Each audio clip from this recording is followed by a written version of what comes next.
Back. Midday Hang has arrived. We have punched in for our first of 5 4-hour programs with you this week. It's the Annie and Elsten Show on San Diego's #1 sports station, 97.3 The Fan. Annie has today off. She will be back tomorrow. So, it's the two guys holding down the fort. With Braden Sopranet, I'm Craig Elsten in our Odyssey studios, overlooking sometimes drizzly, sometimes sunny Murphy Canyon. Ready to roll 4 hours live local San Diego sports talk radio. Here with you, roll until 2 when Gwen and Chris will check in. What's going on, Braden? How are you? Nothing much. Got some rain last night. Decent amount of rain throughout the county. A little bit rain again this morning, but overall good weekend. Was able to go check out USD baseball on Friday night. A little bit of a dress rehearsal scrimmage that they did. They did the whole opening day and everything like that. Went through all that. You got to practice that sometimes. Make sure everybody's on the right page so it looks good. So they did that and threw some good arms and had a nice little 6-inning scrimmage. So I went to that on Friday. Saturday was able to. We had our Cathedral football banquet, which was great. So with Cathedral's football banquet, I got to honor a lot of kids that had some really good years. And then already we have a meeting on Wednesday. And we will be starting up. Varsity team's already started up with some stuff. The JV team's got a meeting on Wednesday. They're still finalizing some things, but that's it. We'll be back in action again. I mean, starting, is next week, February? Yeah, so like February 3rd, you're starting. Yeah, so next Monday I'll be coming from 6 a.m. workouts. And that'll be Monday, Tuesday, and Wednesday every day until the springtime. So I'll be up and at 'em every single morning for the next till baseball season. It's a year-round sport. It never ends. It never ends. And now, I mean, it's just I say this all the time with just the way sports are. We've talked about it with college, but everything is pushing down. Yeah. So like pros are going down to college. So college programs are like pro programs, and now high school programs are like college programs. I mean, they're not kids are getting paid, but you know, there's more college level of recruiting to get kids to go to your schools. Every school's doing that. There's more meetings. There's more year-round stuff. I mean, we're doing a ton of stuff, and everybody's doing a ton of stuff that's like, this is what you would do in college. But at the end of the day, like, you got to prepare your kids for what it's like at the next level. And at the next level, it's workouts and meetings and film sessions and all this stuff. So we're quickly eliminating youth athletics. I mean, even youth is turning into high school now. Yeah, it's wild to me. It's completely wild, but I get it. I understand. It's where we're all going. So, yeah, good luck to it's going to be cold AF for your 6 a.m. workouts. Yeah, it's not. In the middle of February. And it's by the coast, so you get the fog rolling in. Sometimes the fog rolls in the marine layer early in the morning, and like half the field, you can't even see it. It's like varsity's on one half and JV's on the other. You can't even see the other half when they're practicing because the fog is so thick, but it's early mornings. That's wild, man. We're going to roll into all the sports topics as we continue. We're going to talk a lot of baseball here in the first really couple of hours, at least hour and a half of the program. If you listened to Ben and Woods this morning, they already started, diving into the new Kevin Acee piece that was a subscriber only on San Diego Union Tribune's website that dropped about 7:30 this morning. I had the chance to read through all that, all of the Q&A he did via email with Sheil Seidler. We're going to talk about all of that going forward in the first basically half of the program. We'll transition around 11:30 into talking about the football games, starting with the NFC Championship. Still bring you the 12 o'clock sports fix at the midpoint of the program. We'll play Mind the Gap today, which just happened to line up properly for a day that Annie's off. So we'll play the game where you take me on in multi-generational trivia, hit the Chiefs and the Bills, of course, as we go forward. I believe we're going to more formally debut the segment known as Ben's Aztec Tweets. Yes, Ben's Aztec Tweets. This is how we've decided we want to interact with the basketball regular season. Because there's one person who gets more fired up on an Aztec game day than anyone else, and that is... that's Ben Higgins. Yeah, usually Mr. Cool, Mr. Unflappable, but the 13-year-old child in him just rises out when the ball is tossed up for Aztecs basketball. Red and black, he usually only sees red. True. During the games. So we'll find out how Ben handled what was, a pretty reasonable Aztecs victory over the weekend. Yeah, plenty of fun stuff to come up as the show continues. I do want to shout out toward the top of the program, the San Diego Mojo. We talked to Ronica Stone last week, and the club was kind enough to give me tickets to Friday's match against Indy Ignite. And what I didn't know until after I was home from the show, Braden, which is fun because you know how this is, and I'm sure you've been through this probably on both sides of it 100 times, where you're either giving someone tickets or someone's giving you tickets, right? And then you're like, okay, well, where's the email? Wait, they haven't shown up in the app. Yeah, right. Trying to refresh. Refresh. Did I do something wrong? Is there a login I'm missing? What's going on? So we had this dance back and forth, me and the Mojo, like all day. Not all day, but like, most of the morning, some of the afternoon on Thursday. Like, hey, thank you for the tickets, by the way. I don't have them. Like back and forth. And then they finally dropped into my phone Friday afternoon, and they were courtside. Oh, wow. Yeah. Look at that. Courtside seats. And I'm like, all Big right. baller over here. Right. I know. Exactly. So me and the wife and the boy went to Viejas Arena on Friday night and took in the Mojo and sat there, not right in the middle of the net, but we were down kind of in the corner on courtside, but it was an incredible view. In fact, I knew that somebody at some point was going to hit a kill that would bounce to me, and it did.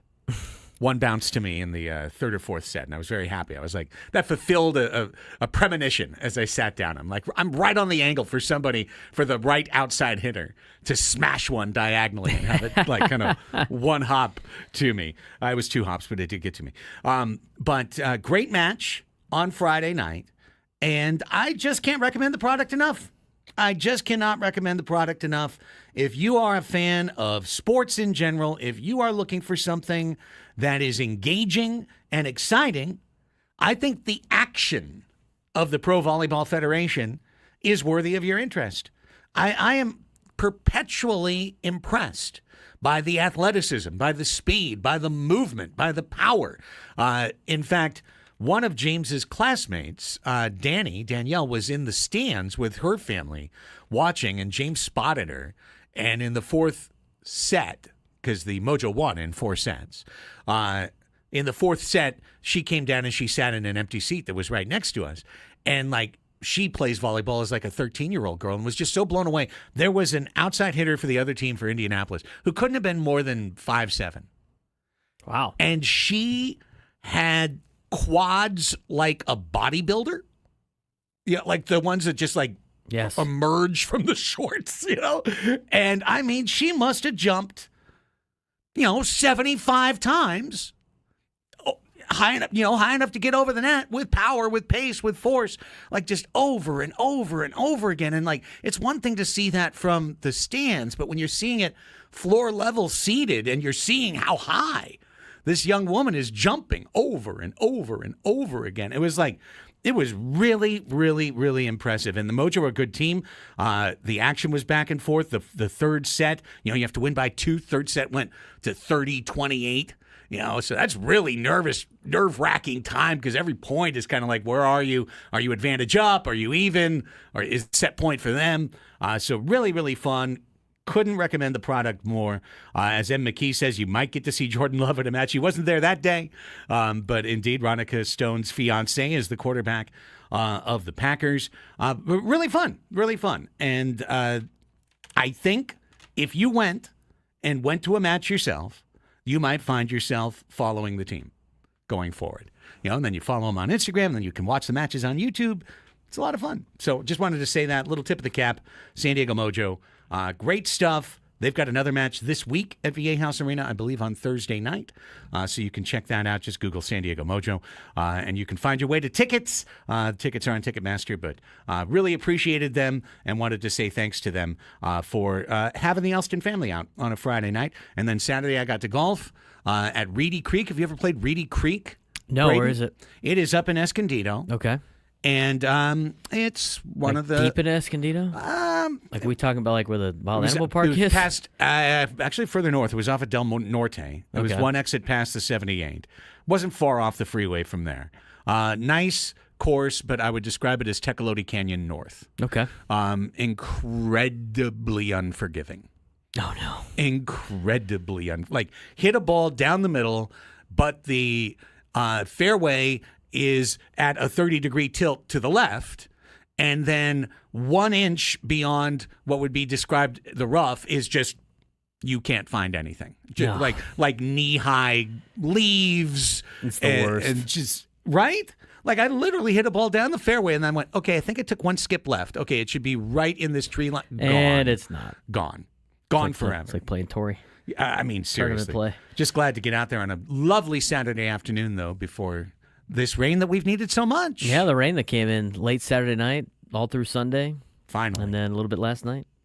Absolutely. Some this morning took me off of opening up car door duties. Oh, nice. Because it was a rainy morning on the Mesa, so happy about that. Can't say I'm unhappy about that. That's for sure. And that's the weekend story for you from both of us. Just wanted to say because we're about to get into these meaty topics, I didn't want to start it and then stop it 5 minutes in. So I thought I'd just throw out a bouquet Mojo's way to get things started on the program. Great event. Really well put together. Very much enjoyed it. Shout out to my boy Darren on the PA that was there. But overall, good times. All right, let's take a break. When we come back, the Padres are just standing in place as they have, but the ownership dispute continues. And Kevin Acee had a whole lot of reporting that I don't think really advanced the story forward a lot, but put a lot more bridging into the story that we already know. We're going to get into that for the remainder of the hour, and we will do that right after this timeout, so stay there, Padres fans. It is Annie and Elsten, minus Annie today, San Diego's #1 sports station, 97.3 The Fan.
10:18 on the Fan. Welcome back. Annie and Elsten program here with you today. Annie is off today. She will be here tomorrow. Want to invite you to download the Odyssey app and listen to 97.3 The Fan on the app for your chance at the ultimate trip in the Slam Dunk in Vegas contest. All you have to do is download the Odyssey app, log in, and listen to our station for at least an hour, and that will earn your daily entry into this national contest. The grand prize, travel and accommodations for a winner and 3 guests to Las Vegas, plus $5,000 for each person. That's $20,000 total to fund the ultimate viewing experience for the first 2 rounds of the College Basketball Championship Tournament. So check it out. Download the Odyssey app, listen for at least an hour, and start picking up those daily entries. And good luck from 97.3 The Fan and the Odyssey Network. A lot of giveaways this month. Right. I mean, this is a busy day. It is a very busy day. We also have Aztec tickets to give away. Right. I don't know when we're going to give those away. During Ben's Aztec tweets. So that's at 12:20? It will be. All right. That's when we'll do it. We Got to tie it in. Biggest fan today, too. Yes. 1 at o'clock. 1 o'clock. That's right. Wow. Hang on. Is it already in here? It is. Oh, yes. I'm not going to give it away, though. No, you can't. No. You got to stay tuned. All right. Stay tuned. I know who it is, though. Now I know. I'm excited. All right. Thank you, Kevin. Just want to say that right off the top. Kevin AC dropped a, 20,000-word story this morning. Oh, it's long. Did it in plenty of time for me to read the whole thing at the breakfast table today. Drinking your coffee? Yeah, well, poor Ben and Woods were stuck trying to read it during breaks, which is a position I think we're very familiar with from a few weeks back. We're very familiar with that almost every day. Yeah, there's things happening. Things and we're happen like, in the middle of the day. Hang on, I got to read this story. And the story is a subscribers-only story on San Diego Union Tribune, so if you don't have a subscription, you can't open it up. But the title is Lawsuit, Interviews Offer Differing Accounts of Shiel Seidler's Past Role with Padres.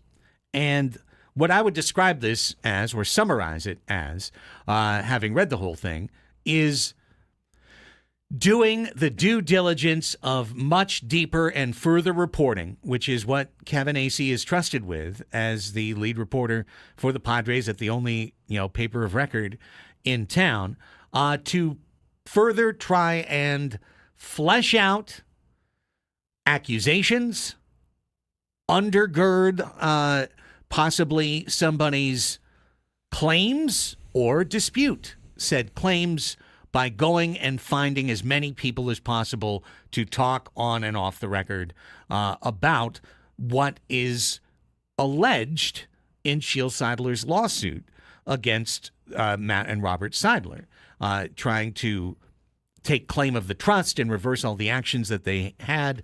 And in doing so, her goal is to be installed as control person for the San Diego Padres. As point of fact, the control person will be voted upon by Major League Baseball in a couple of weeks, and that'll be John Seidler. He's the person that is widely expected to be named, or confirmed, I should say, as control person in a vote before spring training. Spring training is mid-February, so you'd expect that literally in the next couple of weeks. But what AC was able to do, I think, is put the question to a number of the key allegations in the suit.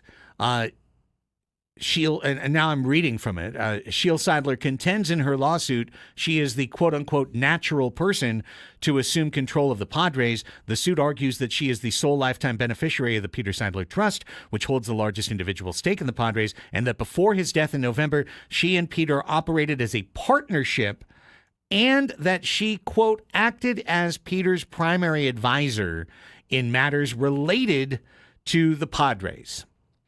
Now, I'm going to continue on here because I think this is the important part. This is where the reporting comes in. So I'm continuing to quote from Kevin's story. Shiel Seidler's claim that she had a substantial role in decision-making for the Padres is what has surprised many familiar with the operation of the team. Almost every person interviewed for this story, nearly 20 people, all of whom were in a position to have some knowledge of the Padres' business and or baseball operations in recent years, and the majority of whom have no current affiliation with the Padres or the Seidler family, either said that Sheil Seidler never had a role in operating the Padres or said they were unaware of any influence or input she might have had. And there's a lot more there. There's a lot more there. And you could read through it all and you can find it all. And Sheil Seidler, through email, answered back on many of these questions. So let me get to this part. Through her representatives, Sheil was presented with the contention made by 5 sources, none of whom are affiliated with Peter Seidler's trust or currently employed by the Padres, who stated she never had anything to do with the running of the team. Her answer via email, quote, "It is a challenge to respond to false claims when they are being spread by anonymous sources. What I do know is there are many people within the Padres organization or with close ties who would strongly refute these claims and other firsthand examples of my deep involvement in the franchise for more than a decade." Here's the thing. There's going to be a lot of back and forth on this. And as it continues to play out, everyone is going to make their own personal decision as to where they think the truth lies or whatnot. But to the matter in court, to the matter that's actually in court, not the court of public opinion, but the probate court in the state of Texas, Braden, I didn't see anything in Kevin Acey's reporting that helped advance Sheil Seidler's cause via, vis-a-vis wresting control of the trust away. I didn't see anything that she was able to provide that was evidentiary in that regard. Well, it's in the trust, right? All of this information is in the trust. Who gets left what? Who gets left this? Who gets left this? Who gets left this?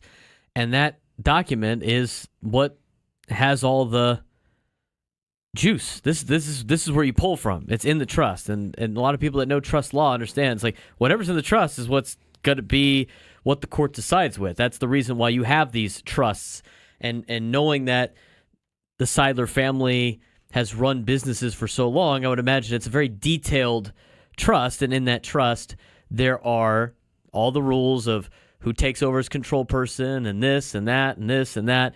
So honestly, it's whatever that trust says is what's going to go, despite what Sheil might have to say.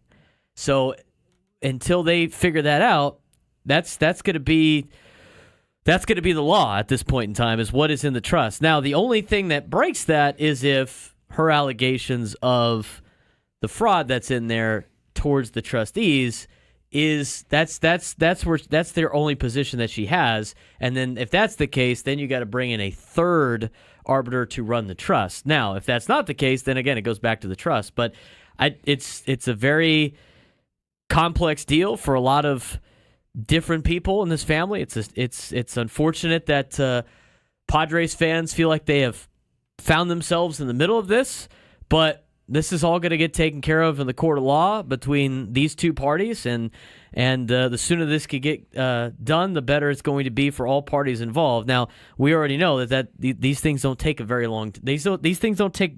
They're not very quick.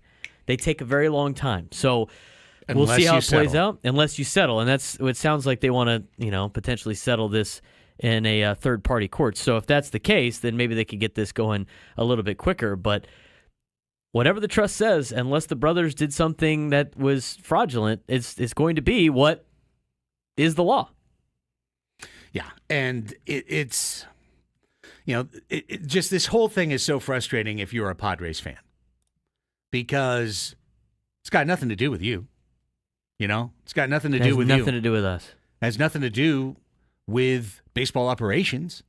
Has nothing to do with the folks who sell tickets. Has nothing to do with the folks who, put together Padres productions. Has nothing to do with any of that. It's above all of that, but it affects all of that. And it's clearly affected baseball operations because they've done nothing the entire winter other than sign our players to arbitration that they had to. Like, don't sell that to me as activity on the part of the Padres. They had to go through, the process of giving those players contracts if they weren't going to just dump them on the side of the road. And you don't dump Michael King and Dylan Cease and Luis Ariz on the side of the road. So, and Annie has said multiple times the team was going to have to slow down the spending regardless of who was in charge of the ownership anyway. It just so happens right now it's an easy scapegoat, I think, for a lot of Padres fans to be like, this is happening, this is why we can't sign anybody. But the reality is it doesn't really have as big of an impact on it as I think a lot of Padres fans want it to be. A lot more to unpack on this, and we'll do it right after this timeout. Annie and Elsten program. Craig and Braden here with you till 2 on San Diego's #1 sports station, 97.3 The Fan.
This hour on 97.3 The Fan is brought to you by Robert Half.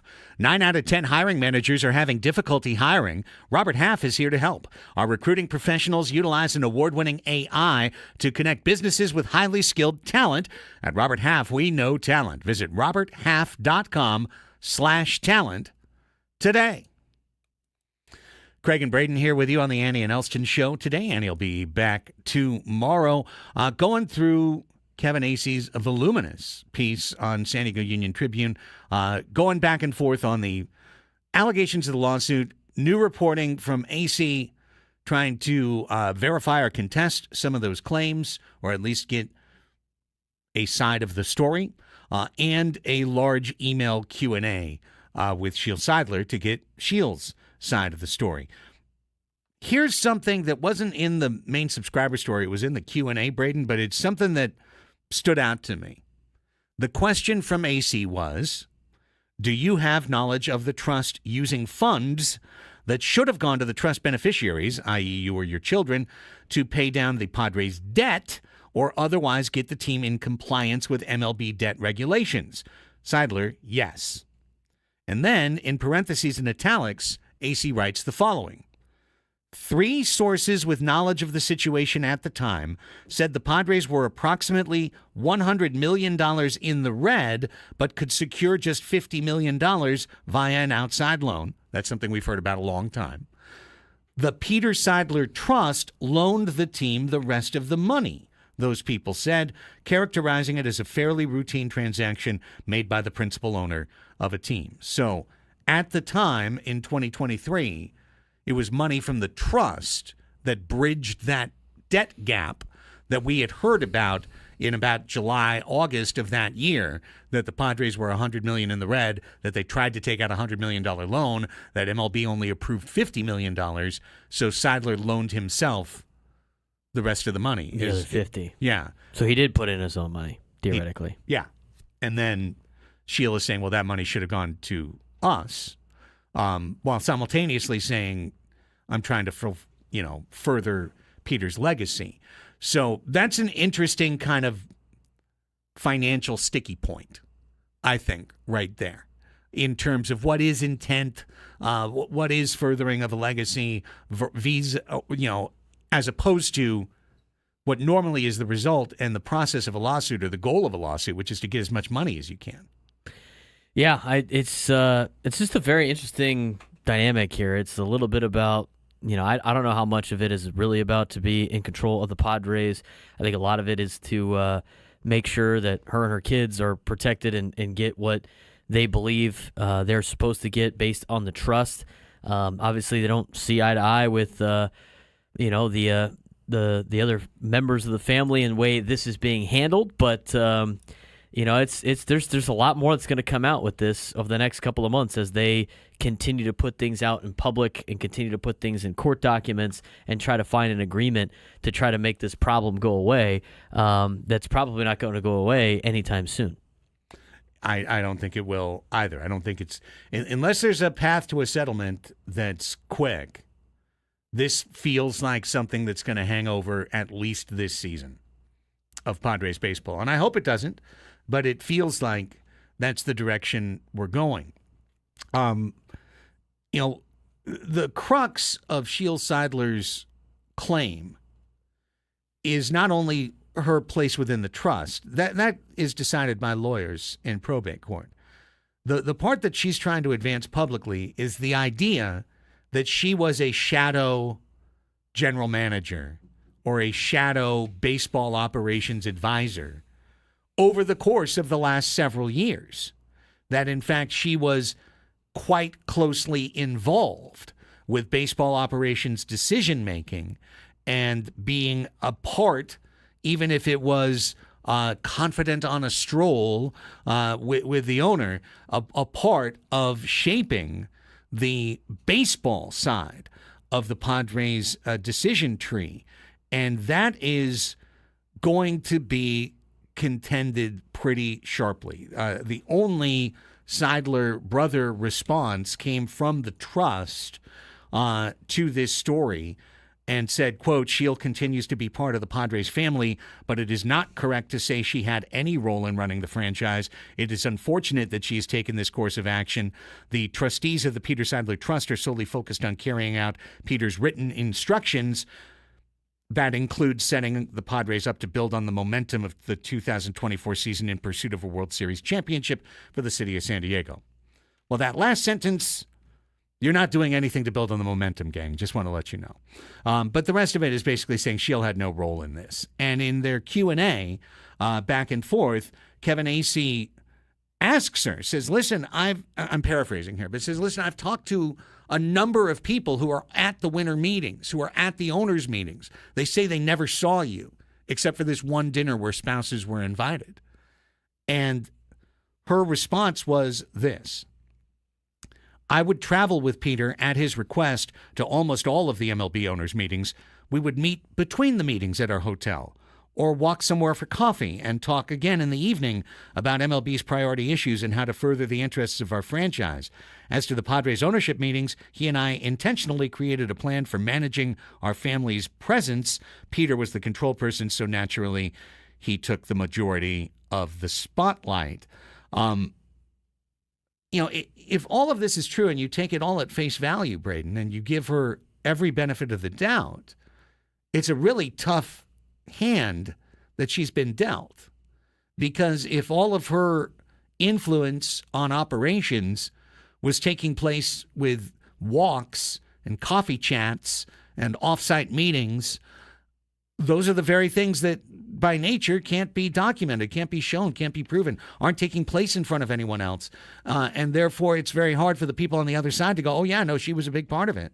So I think it's a very difficult hand that she has to try and hold up and win at the end of the run here. What she just, like that quote that I'm looking at in the paper, that looks like something a wife would do.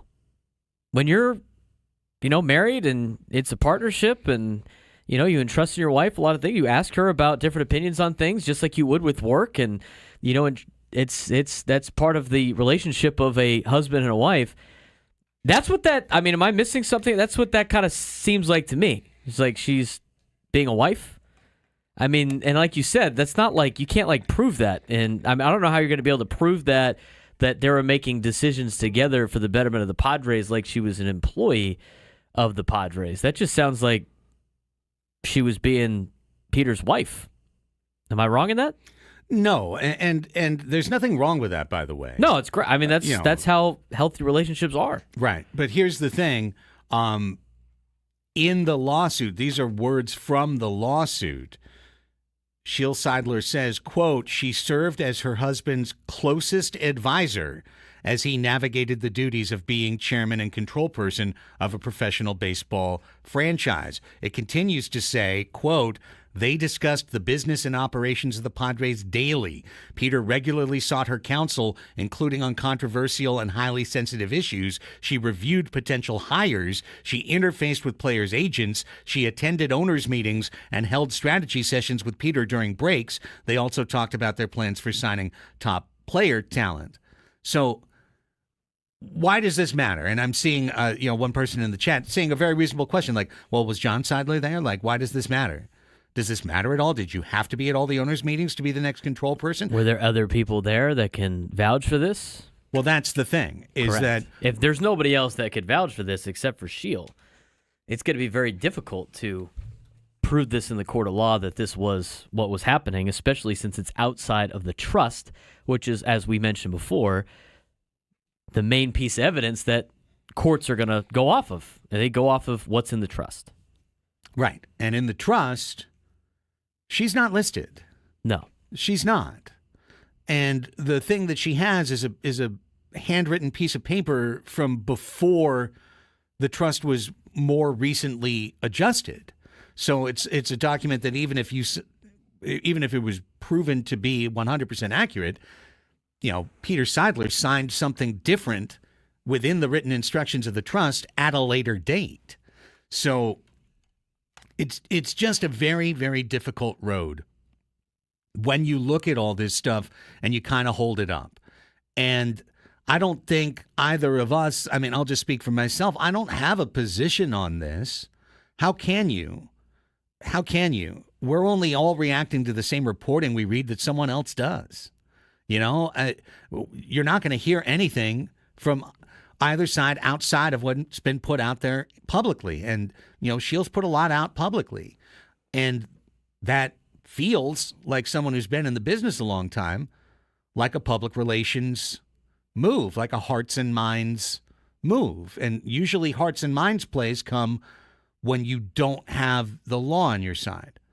And that's what it looks like right now. So that's just it. The big story is out there. We wanted to kind of present the information. And we gave you both what she has said, but also what the trust has said in response. And then in the middle is AC's reporting, which has mostly kind of lined up on the trust's side in terms of nobody can really put Sheil at these meetings that she says she was at. Nobody really is willing to say, at least, that no, she was really important. She was really involved. Instead, it's going the opposite direction. She wasn't there, showed up last year, now wants to be in control and is saying these things that you can't really prove. And it just makes it so unfortunate and kind of just a bummer, It's just a real bummer because I don't need to wade into these dark waters, they got to figure this stuff out. But I don't think there's any question, Braden, that all of this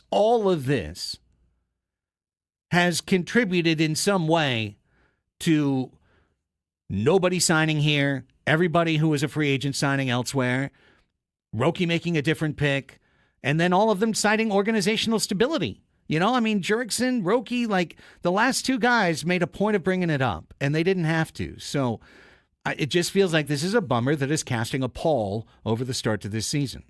Yeah, these are usually situations that make it very difficult for organizations, and they're going to have to try to get through this as quickly as possible and let it play out in the courts. But if you're a Padres fan, there's no reason to pick sides in this deal. You just got to let the courts play it out. And unfortunately, we know how long that takes, and they're going to find where it is in the court of law of who's right and who's not, I guess. And we're going to see. But for a lot of people that are asking questions about well, this is what he wants. Well, if whatever's in that trust is what he wanted, that's why people have trusts, to make sure that what the person or people that pass away want their words or their will to be when they pass.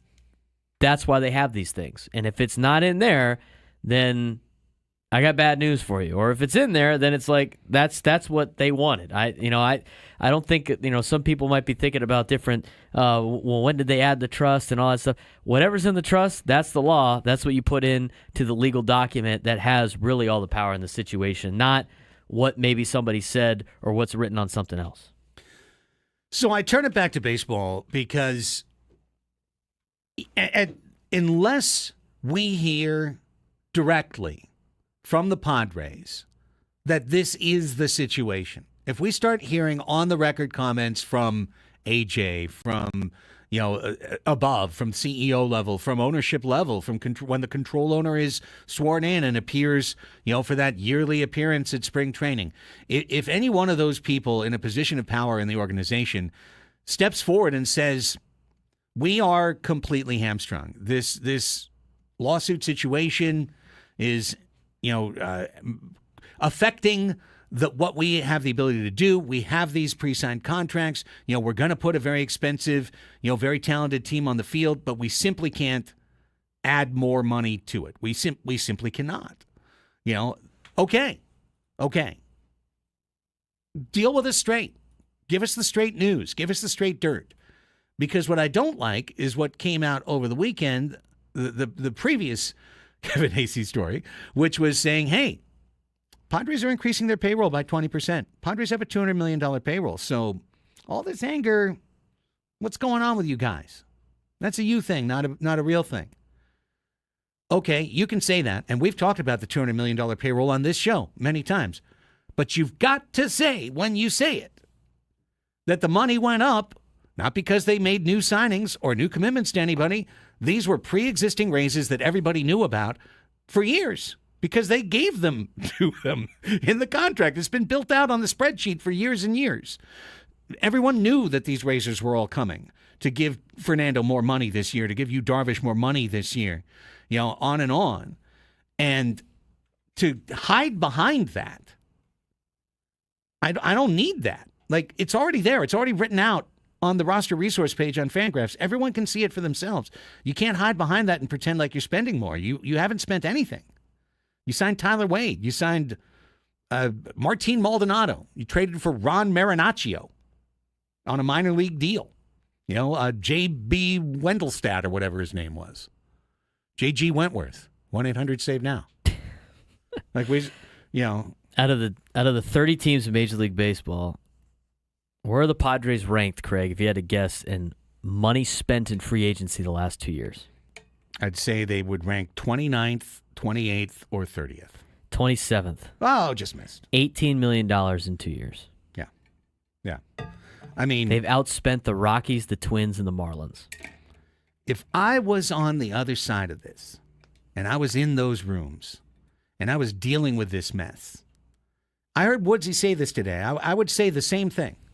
I would be screaming, give us a good news move for the San Diego Padres. Let's do something positive for the fans. Let's do something that moves the needle and gets people excited. And for me, that would have been signing Jurickson Profar to a couple million less than what the Braves gave him.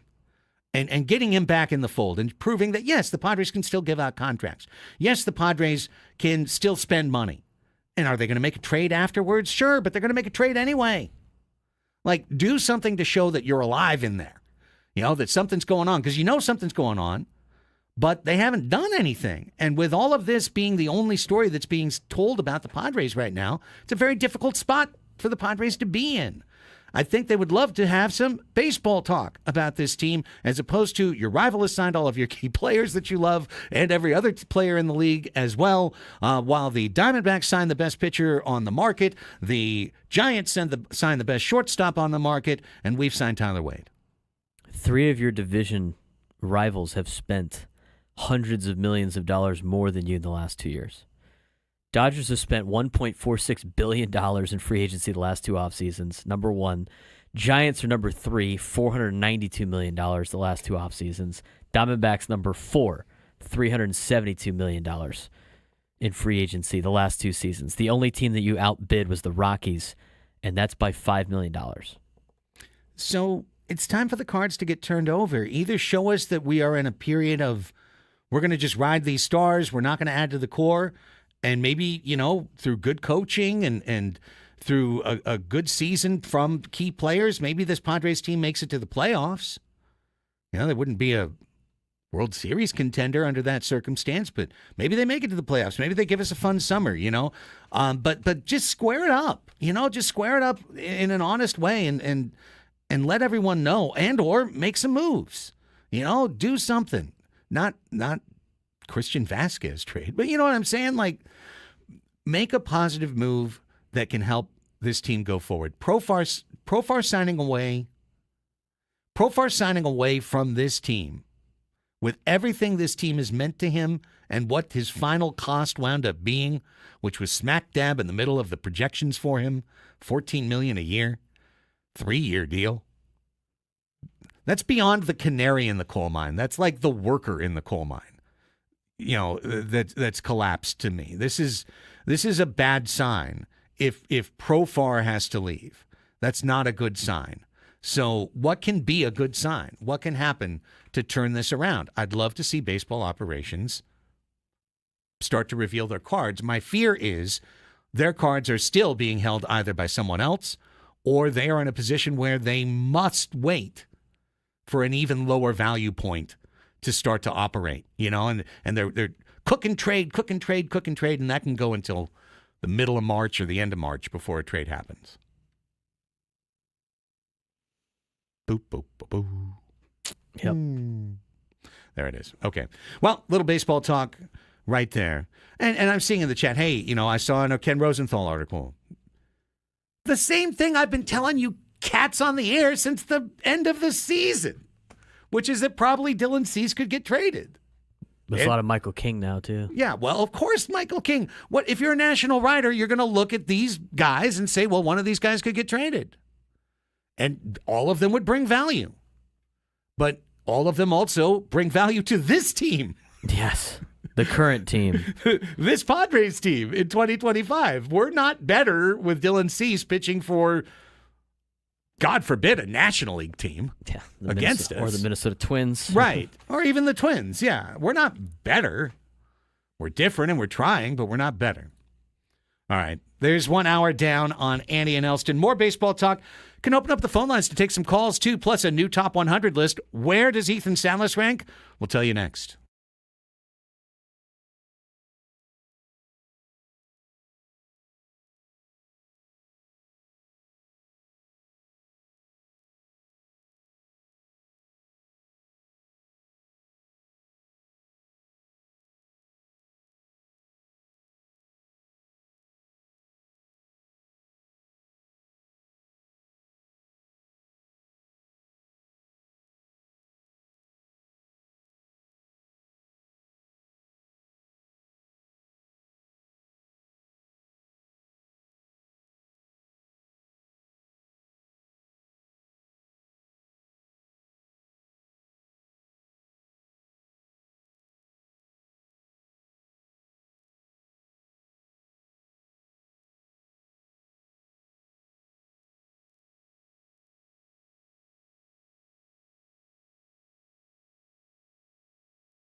Hour number 2 of the program. Welcome back, everybody. Andy and Elsten here with you. You know, gray skies outside, Braden. It's very Shakespearean, matching our gloomy discussion of lawsuit allegations and reporting who was where and why does it matter, and hearts and minds discussion, probate court discussion. Everyone tunes into sports radio after the AFC and NFC championship game to hear a probate court discussion. I mean, that's what we're here for, right? On a cloudy Monday. Rough. It is rough. We got FanFest Saturday. We do. We do. Get excited. We'll be there. Keep the faith is a known phrase around these parts. Yeah, that's right. And we are in keep the faith territory right now. And if they announce absolutely nothing between here and FanFest, they're really basically like, hey, guys. Keep the faith. Keep the faith. Remember last year? Remember all the good times? Pepperidge Farm remembers the good times. Well, we'll also play baseball this year. You remember. They'll also play ball this year. And you know what? The team could be good this year. They could be. It's just tough. On paper, their team's still pretty good. Yeah, they are. And they're still better than most teams in the National League. They're still within range of a playoff spot, is what I'm willing to say. Would you rather trade this team for the Marlins? No. Nationals? Not at all. Reds? Here is my buddy Joe Sheehan, who I often disagree with quite strongly. So sometimes if he downplays us, I like that. Nice. You know, just in the classic sense of you do you, Joe. But he did a little arbitrary ranking of baseball teams over the weekend, a right now ranking. And he had the Padres 11th. And I think that's pretty fair. In the National League? No, in baseball. Oh. In baseball. It's not too bad. Yeah. 11th. He had... MLB.com had a 6th. Right. And I think that's a little high. It's a little high, especially with not knowing who our pitching staff's really going to be. We've now officially actually really lost something with Profar. Like before that, you've been like, okay, Higashioka, maybe we'll replace that. Tanner Scott, we weren't planning on keeping. Right, never planning to keep him. Okay, Solano, that sucks, but it's a bench player. Are we really going to drop our WAR that much? You know, losing Donovan Solano a little bit, but that much, no. But Profar hurts. Profar was an all-star starter. Profar was a .380 on-base percentage that played almost every single game, that led the team in runs scored, that was third in homers, that was third in RBI, maybe second in RBI. I'm just doing that off the top of my head. He was in and out of the clubhouse, important to the team, connected, integrated, an absolute key piece. Now you've lost something. Not getting Roki Sasaki, that was a loss too. But you never had him, so it's hard to lose something you never had, right? It's opportunity lost is what it is. But the way Joe threw him out was Dodgers 1, Phillies 2, Braves 3, Mets, Diamondbacks, Cubs, Orioles, Yankees, Rangers, Mariners, and then the Padres. So if you do count National League teams, he had us rated as the 7th best National League team right now, which would be playoff fringe. It'd be outside looking in, but, just one step away. And that's putting the Diamondbacks, the Cubs, and the Mets ahead of us. Well, and the Braves, for that matter. I think the Braves are getting better just because they add 2 injured players back. They are getting an upgrade, right? Where the Padres are not getting anybody hurt back or anybody else back. And the Padres have gotten, at least from a roster standpoint, worse than they were last year during the playoffs. Braves have gotten better. And they haven't even added anybody. Well, they added Profar. So they added Profar. They get Acuna back. They get Strider back. Those are very much improvements to their roster who made the playoffs last year. And they were decimated by injuries, still made the playoffs. So I could see the Braves being ranked above the Padres. The Mets made a lot of big splashes. I'm not necessarily sold on their rotation being lights out, but that being said, Padres rotation is not necessarily 100% right now. We don't know where they're at. Cubs and Diamondbacks and the Padres, I think you can rank them in any sort of way. They're all, to me, in the same kind of tier. Yeah, I think that's fair. But, San Diego with a couple of strategic moves could make themselves better, but we know they're not going to spend. We know that. So any strategic move they make is going to require a subtraction. It's going to require someone being traded off the team that's a key big league player, and to have that player replaced by other big league players who, in the wash, wind up making the Padres neutral or better than they were before. It's a very, very difficult dance because you don't get like for like. You don't trade Dylan Cease for someone else's ace. No, you're going to have to trade for Dylan Cease, get pieces back, use those pieces with some of the pieces you already have in the minor leagues, go get another pitcher somewhere else that might be more affordable that you could take a chance on, and now you're doing a bunch of different games to get slightly better, if not staying the same. That's the devil in the details with that, right? I mean, it's not like you can make all of these moves and get drastically better. The best you could probably do, if you decide to take pieces away for prospects and then use those prospects to get other pieces that might be a little bit more affordable or more years of control, you're getting slightly better than where you're currently at right now. Before this segment's out, let me address one thing I've seen for the last 25 minutes in the chat, and I assume that some people would be thinking this as well, because again, sort of a gloomy Monday here, and these stories not exciting, ownership trust issue stories not exciting, and it leads folks down a road where they say, get ready, because watch, Tatis is going to be gone. They're going to trade Tatis. And I've seen it. I mean, if I just scanned back up, I'd say I'd seen it 24 times in the last 15, 20 minutes. If you are being logical, if you are being cold-blooded, if you are being ruthless, sitting up in the top, in the top of the ivory tower, you have to evaluate Fernando Tatis Jr. as your single most valuable asset. He's got one of the best contracts in baseball. He's signed to an actually affordable, team-friendly deal. He's not 31. He's not 32. He's 25. He's approaching the heart of his career. His best years are ahead of him. There's so many reasons why Fernando Tatis Jr. is the one thing you would look at if you surveyed the whole room, the entire room, right? And you go, there's Jackson Merrill. That could be a superstar, but he's a rookie.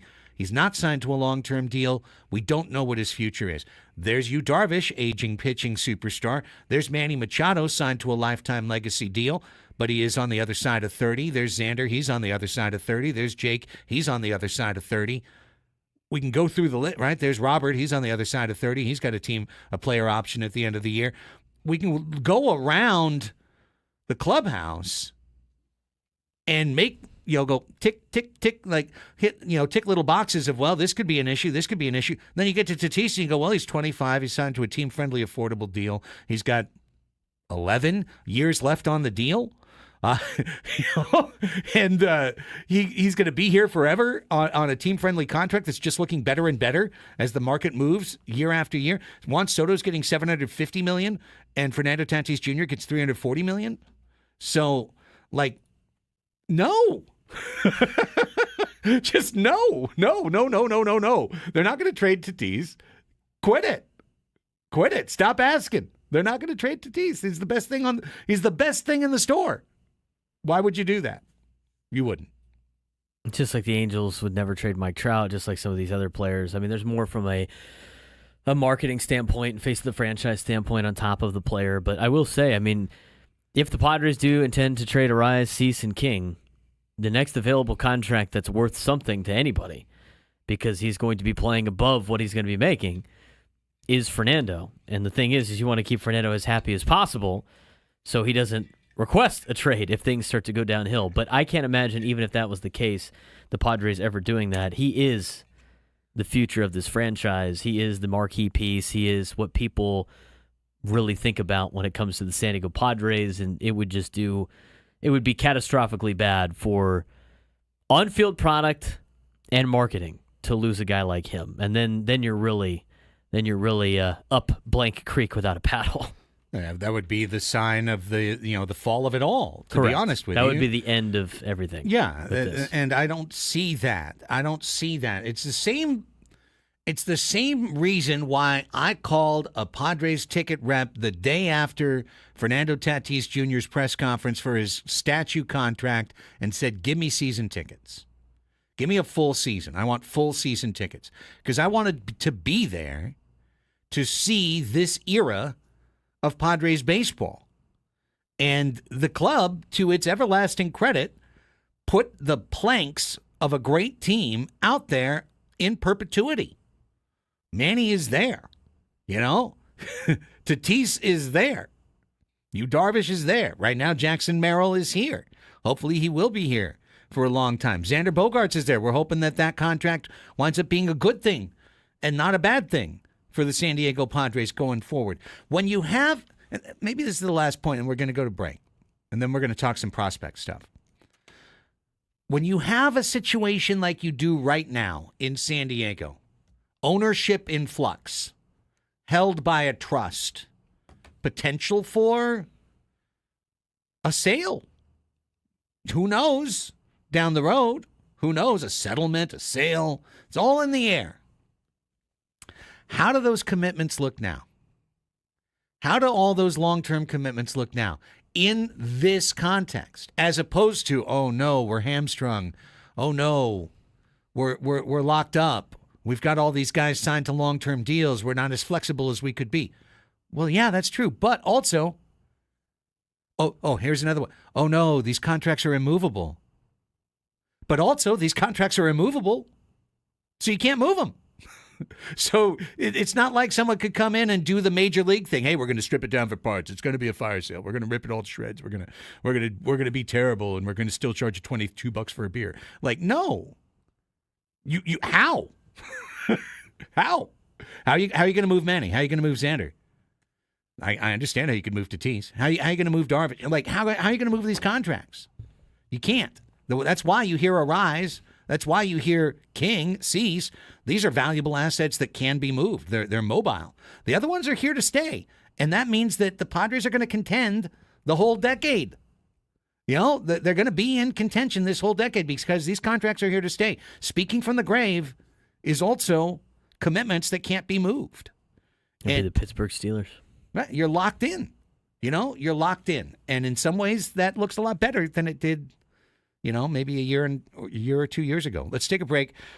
Keith Law, another person who I sometimes strongly disagree with, but still I'm interested in his content. His latest top 100 prospects list. Last year, when this list came out, Ethan Salas was the number 3 prospect in Major League Baseball. The Padres have treated and handled him as if he's the number 1 prospect in all of Big League Baseball. Where is he today on the list? That number after this break on The Fan.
California sports fans, I've got great news for you. Underdog's available to play right here in the Golden State. The best app for your big game party. It's actually on your phone, and it's called Underdog. Underdog's the best place to cash in on all your takes during the big game. Which players are going off? Which ones are ice cold? You can make your entries in just a few taps. You do it by playing Pick'em. You can win up to 1,000 times your money just by choosing higher or lower on players' stats like yards, touchdowns, interceptions, and more. If you think, for example, Travis Kelce will get a certain number of receptions, or that Jalen Hurts might throw an interception, these are the type of things you can do. And Underdog's the only pick'em platform that puts the power to cash out in your hands. I was all over the app during the championship weekends and trying to think about the best moves and entries that I can do for the big game as well. Underdog's the best place to play pick'em. Download the app, sign up with promo code Craig, deposit now to get to up to $1,000 in bonus cash instantly. That's promo code Craig. Must be 18 plus and present in a state where Underdog Fantasy operates. Terms apply. Concerned with your play. Call 1-800-GAMBLER or visit nctpgambling.org.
Baseball coverage on 97.3 The Fans, presented by T-Mobile. Head to T-Mobile.com.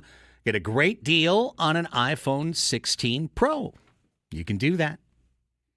Annie and Elsten back with you. No Annie today. She'll be back tomorrow. This was a scheduled absence. And Braden and I hanging in. It's not a doomy Monday for all of us. No. I got the You did. TCU football You're very season happy. ticket invoice back. Very happy. Renewals over for 2025. Excited about the Frogs. 6 home games this year. But in the email, they said, we're raising your tickets. And I'm like, great. They raised it by $6. Oh, here, keep the change. Appreciate it. Not so bad. Not so bad. And then they said in the future we'll be playing 7 home games, then eventually we'll just be playing 8 home games, only 4 road games. And I'm like, wow. Sounds good. Hey. So excited to support the program. I hope all of you guys do that for your local colleges, especially San Diego State. Football, for all you Aztecs out there, I do it to help support the Frogs, where I went to school. I am intrigued. They moved that game against North Carolina to Labor Day on Monday night. I was thinking about going. It's against Bill Belichick on the road. Right.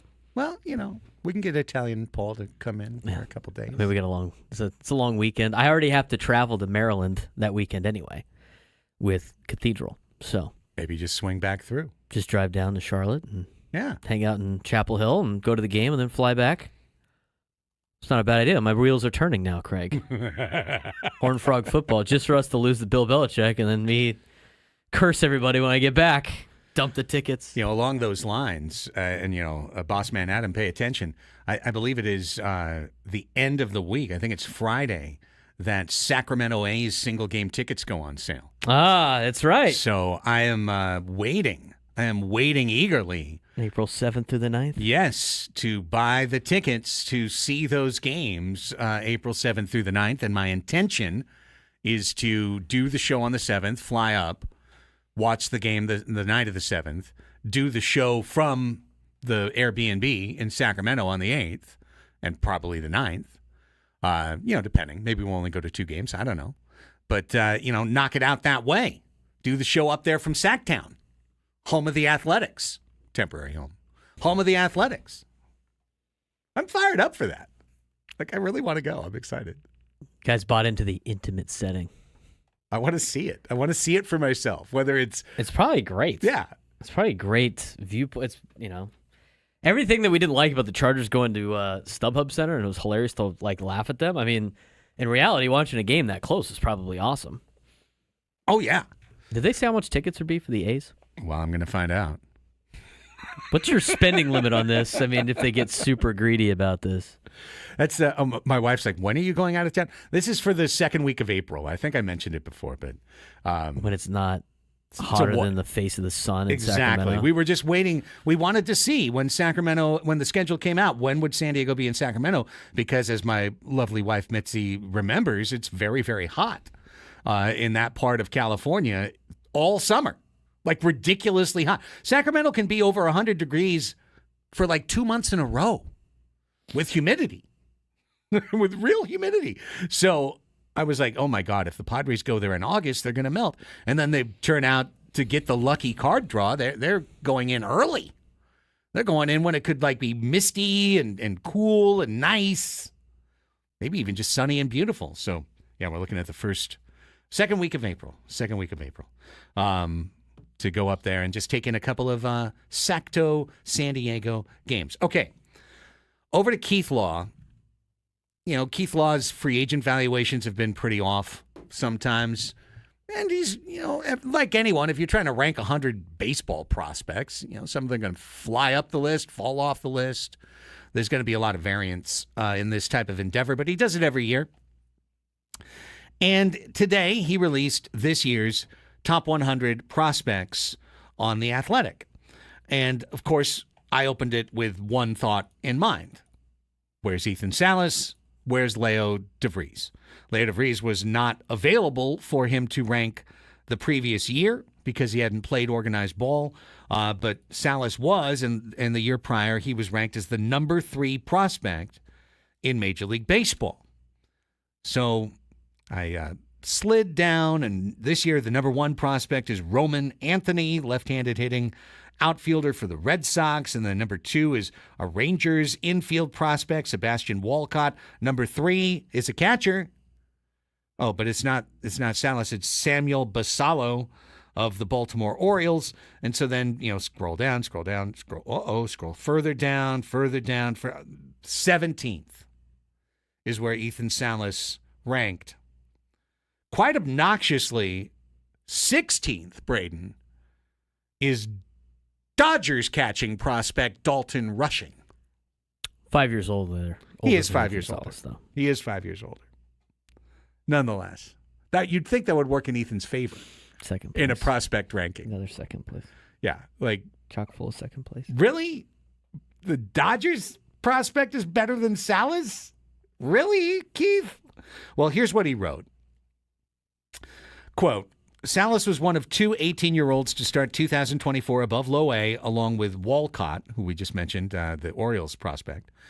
Salas' season was very good in context, but didn't quite live up to the hype or the scouting reports coming into the year. He hit 208, 288, 311 for high A Fort Wayne with just a 21% strikeout rate. His 256 BABIP does point to some bad luck, but his contact quality went backwards as well, and the easy power he showed in 2023, or can show in BP, was absent in games most of the regular season. He was better in the Arizona Fall League, hitting as many homers there, 4, in 23 games as he did in 111 games for Fort Wayne, which plays in a bad hitter's park. He's still a plus defender and earns praise for his work with pitchers and coaches, giving him a very high floor as a catcher who has shown great contact skills and has at least shown plus power in BP. He won't turn 19 until June 1st, so he has a ton of time to bring all of this together.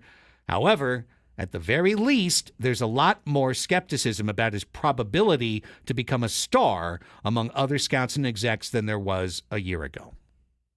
He dropped from number 3 to 17. Yeah. On his list. He dropped 14 spots.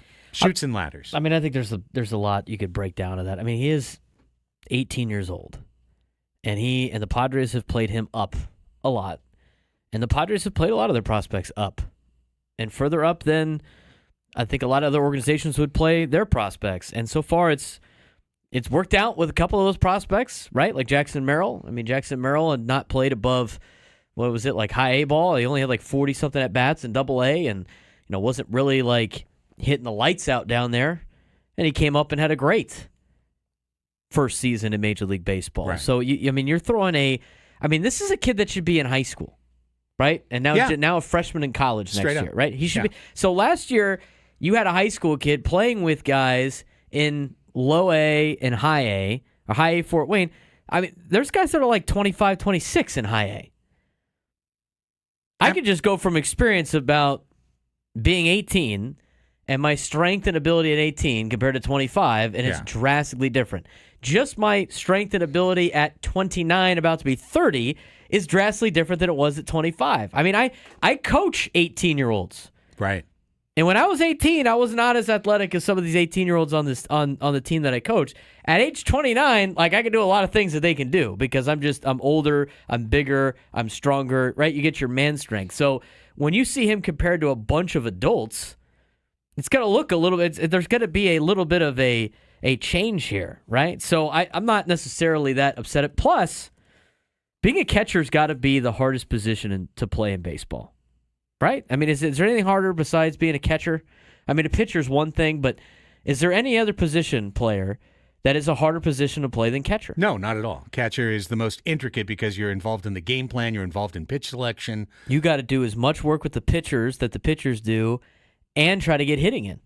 Right. And work on your hitting. I mean, it's hard to do. So you got a guy like Ethan Salas who's 18, who's managing all these different arms in high A and trying to hit on his own. It's almost an impossible task, and he's trying to do it in high A Fort Wayne, and who knows where they put him this year because they like to move him up the ranks very fast. I still think he's got a lot of potential. I mean, anybody remember the scouting report Fernando had before he got to the pros? Like right before? They didn't think he was going to be a superstar. Oh, it was hey, he might be a 250 hitter when he's good. Doesn't have a lot of, it's not going to have a lot of power, yada, yada, yada. And the guy ends up being a stud. So it's hard to judge these guys, especially when they're under 20 years old. So I wouldn't look at this going like, man, he's really falling off and it's a bust and everything like that. You got to give him time. And when do catchers really start coming up in the major leagues? A little bit older than 19, right? Well, this is not a position, just to undergird what you said, this is not a position that you usually entrust to the youngest player on your team. Or go like, hey, well, it's no big deal. Let's just plug in the kid from Double A. He can just be our catcher. It doesn't work that way because it's such It's almost a coaching position. It's a position that integrates with the coaching staff and interacts with the coaching staff, I should say, all the time. That has to work with all of the pitchers all of the time. Has to be thinking while playing. Kids like to turn off their brain, right? See ball, hit ball. Like a coach's job is to make things simple for a young player. You can't make things simple for your starting catcher. It's impossible. So I would not panic over Keith Law's drop in the rankings for Ethan Salas, but do note that variance is a part of every prospect's journey to the big leagues. I don't know why, but I've seen the name Ben Davis flash through our chat a half dozen times. Like, it does bear repeating. Ben Davis was a big-time prospect. When he came up, he was thought to be a franchise-type player for the Padres. They didn't think he was going to be a great hitter, but he was a big, tall, strapping switch hitter with power. Thought he could have power from both sides and be an elite defensive catcher. And, you know, Ben Davis is still a TV analyst for Philly, so he's still got a job in baseball, but he never exactly became that.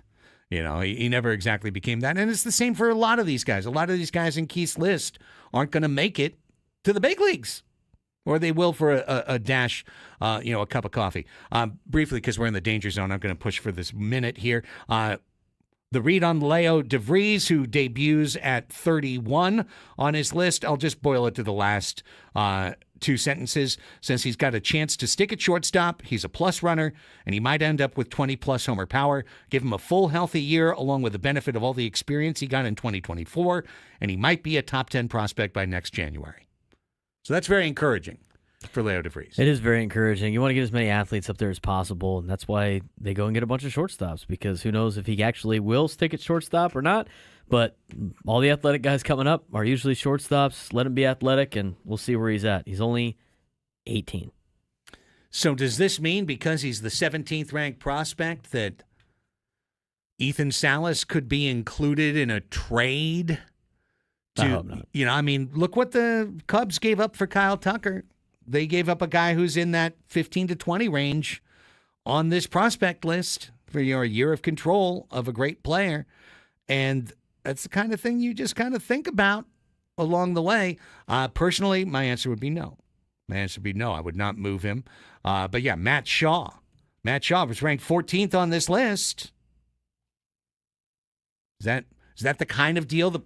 Because I tell you what, if you've got no money, trading a prospect is a way you can go to rebuild the farm system. Last point here, there's only 2 Padres in the top 100, and that's a change from previous years, and it's just reflective of the decisions that were made by the front office last year to trade away 12 of the top 15 prospects in the franchise. They don't have a lot down there. Arizona has 7 top 100 prospects. LA has 5. How many of those guys are still in the top 100? Well, that's the other thing I wanted to note. Of all the players that A.J. Preller traded last year, none appear on this list. I would chalk that up as a win. Me too. I mean, if there was like 4 or 5 of those guys on the list, then you'd be like, hang on a second. Catastrophic mistake. But I think Preller's done a pretty good job with the majority of his moves. Not all of them. There's been a lot of other ones that he missed on some young guys, but where they were highly ranked in our organization and then haven't really done anything anywhere else. Not to say there hasn't been some guys, because there has been. I mean, Trey Turner has been a stud, right? Josh Naylor, good. Josh Naylor's been solid, but there's been a lot of other players that are like, supposed to be the next coming of insert whoever here. And then all of a sudden it's like, he didn't really pan out. When we come back on the Annie and Elsten program, time for our first of 2 Braden football segments. Let's talk about the NFC Championship game yesterday, and I think the Eagles are going to get a lot of hype and a lot of smoke and a lot of people behind them going into Super Bowl 59. We'll talk about it after this. More baseball talk as we continue. 12 o'clock Sports Fix at the top of the hour, right here on San Diego's #1 sports station, 97.3 The Fan.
All right, football fans, listen up. If you need the extra edge for game day, you need to cash the ticket. It's the podcast for football junkies.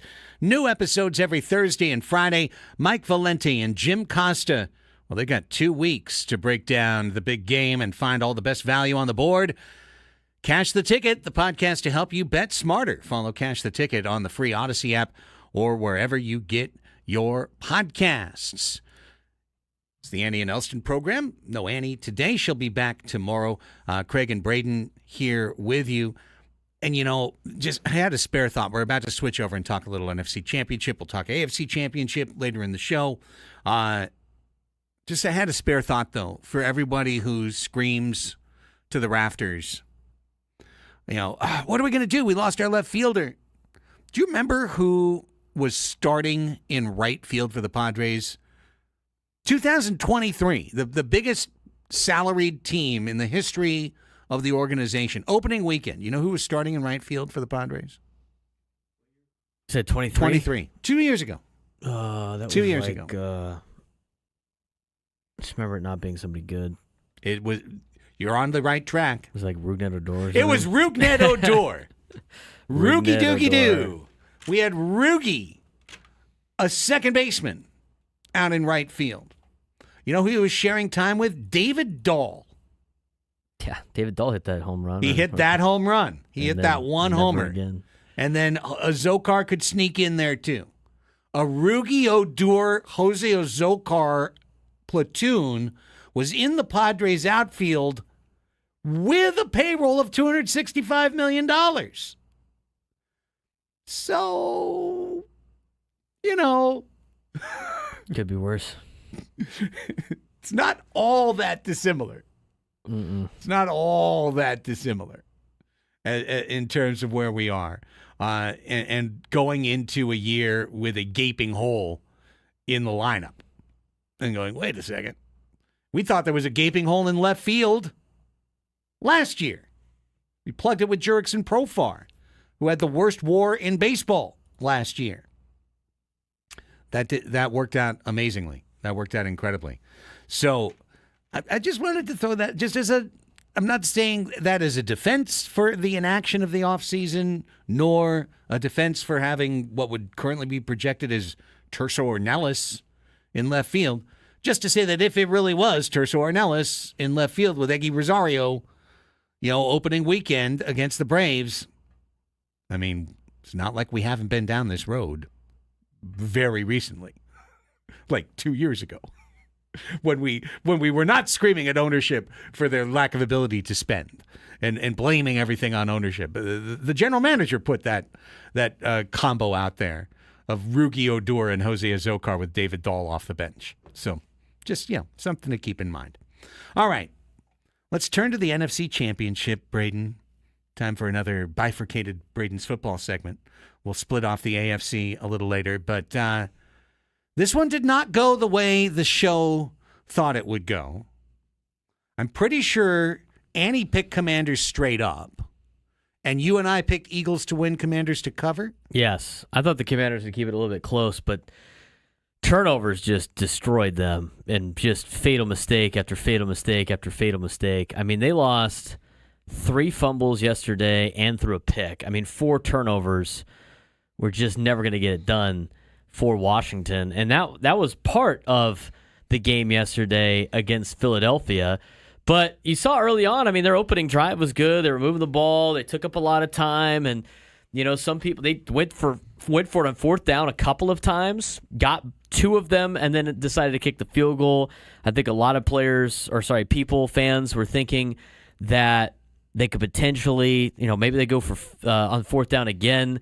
You got to get points out of that drive. You got to feel good about what you put together, because doing all that work and then not getting any points would have sucked. They got the 3 points, and then the whole aspect of the game was, can Washington stop the run? A team that's not very good at stopping the run against a team that's really good at running the football. And the first play from scrimmage, Saquon Barkley ripped off a 30-something yard touchdown or 40-something yard touchdown, whatever it was, and he was basically untouched till he got to the secondary, some very bad tackling, and you're like, man, this thing is on. And Philadelphia took a 7-3 lead. Then Washington couldn't do anything with it, and then Philadelphia and short field was able to score another touchdown, went up 14-3. But then in the second quarter, I mean, Washington battled back. They put together some better drives and everything like that, and they had an opportunity to potentially have the lead going into halftime. And again, it was turnover fest for the Commanders. And the one that was the worst was the turnover after Philly scored. They got the missed field goal, and then Washington scored to make it 14-12. And then they couldn't get off the field on third down. Philadelphia put together a 12-play drive, went up 20-12. But then the fumble right after that just really flipped the game. And the Eagles pounced on it and then scored again and went into halftime 27-15 after a Commanders field goal. The turnovers killed Washington. They had 2 fumbles in the first half. They had a fumble and a pick in the second half. That's never going to win on the road, especially for a team that really could not handle the run. Yeah. Here's the other thing. Now, that was very well stated, and I agree with it. But I think there was also an emotional / experience factor here. Philly's been here before. Been there, done that. Gone to the Super Bowl with these key players other than Saquon on the team. Whereas for Washington, from coaching staff to training staff to the entire playing staff for the most part, at least wearing the Washington outfit, these guys haven't been there before. And I just feel like they found their wall. They reached their limit. And in a year or a couple of years, they might be able to break through that. But for now, Philadelphia balanced, deep, nasty defensively. They were the team to go. And I seem to remember saying toward the end of the regular season, when Detroit was still number one, that it looked like Philly, to me, had the best, most complete team in the NFC, and I think it's just all proven out. It's a very, very deserving NFC champion. Oh, absolutely, the way that they played. You run the football and you stop the run, you're going to be a good football team, and you're going to win a lot of games. That's what Philadelphia has done, and the pickup of Saquon Barkley really made sure that they weren't going to go a little bit further down and take a step back here in 2024, 2025. I mean, that was a big addition to a team that is loaded offensively.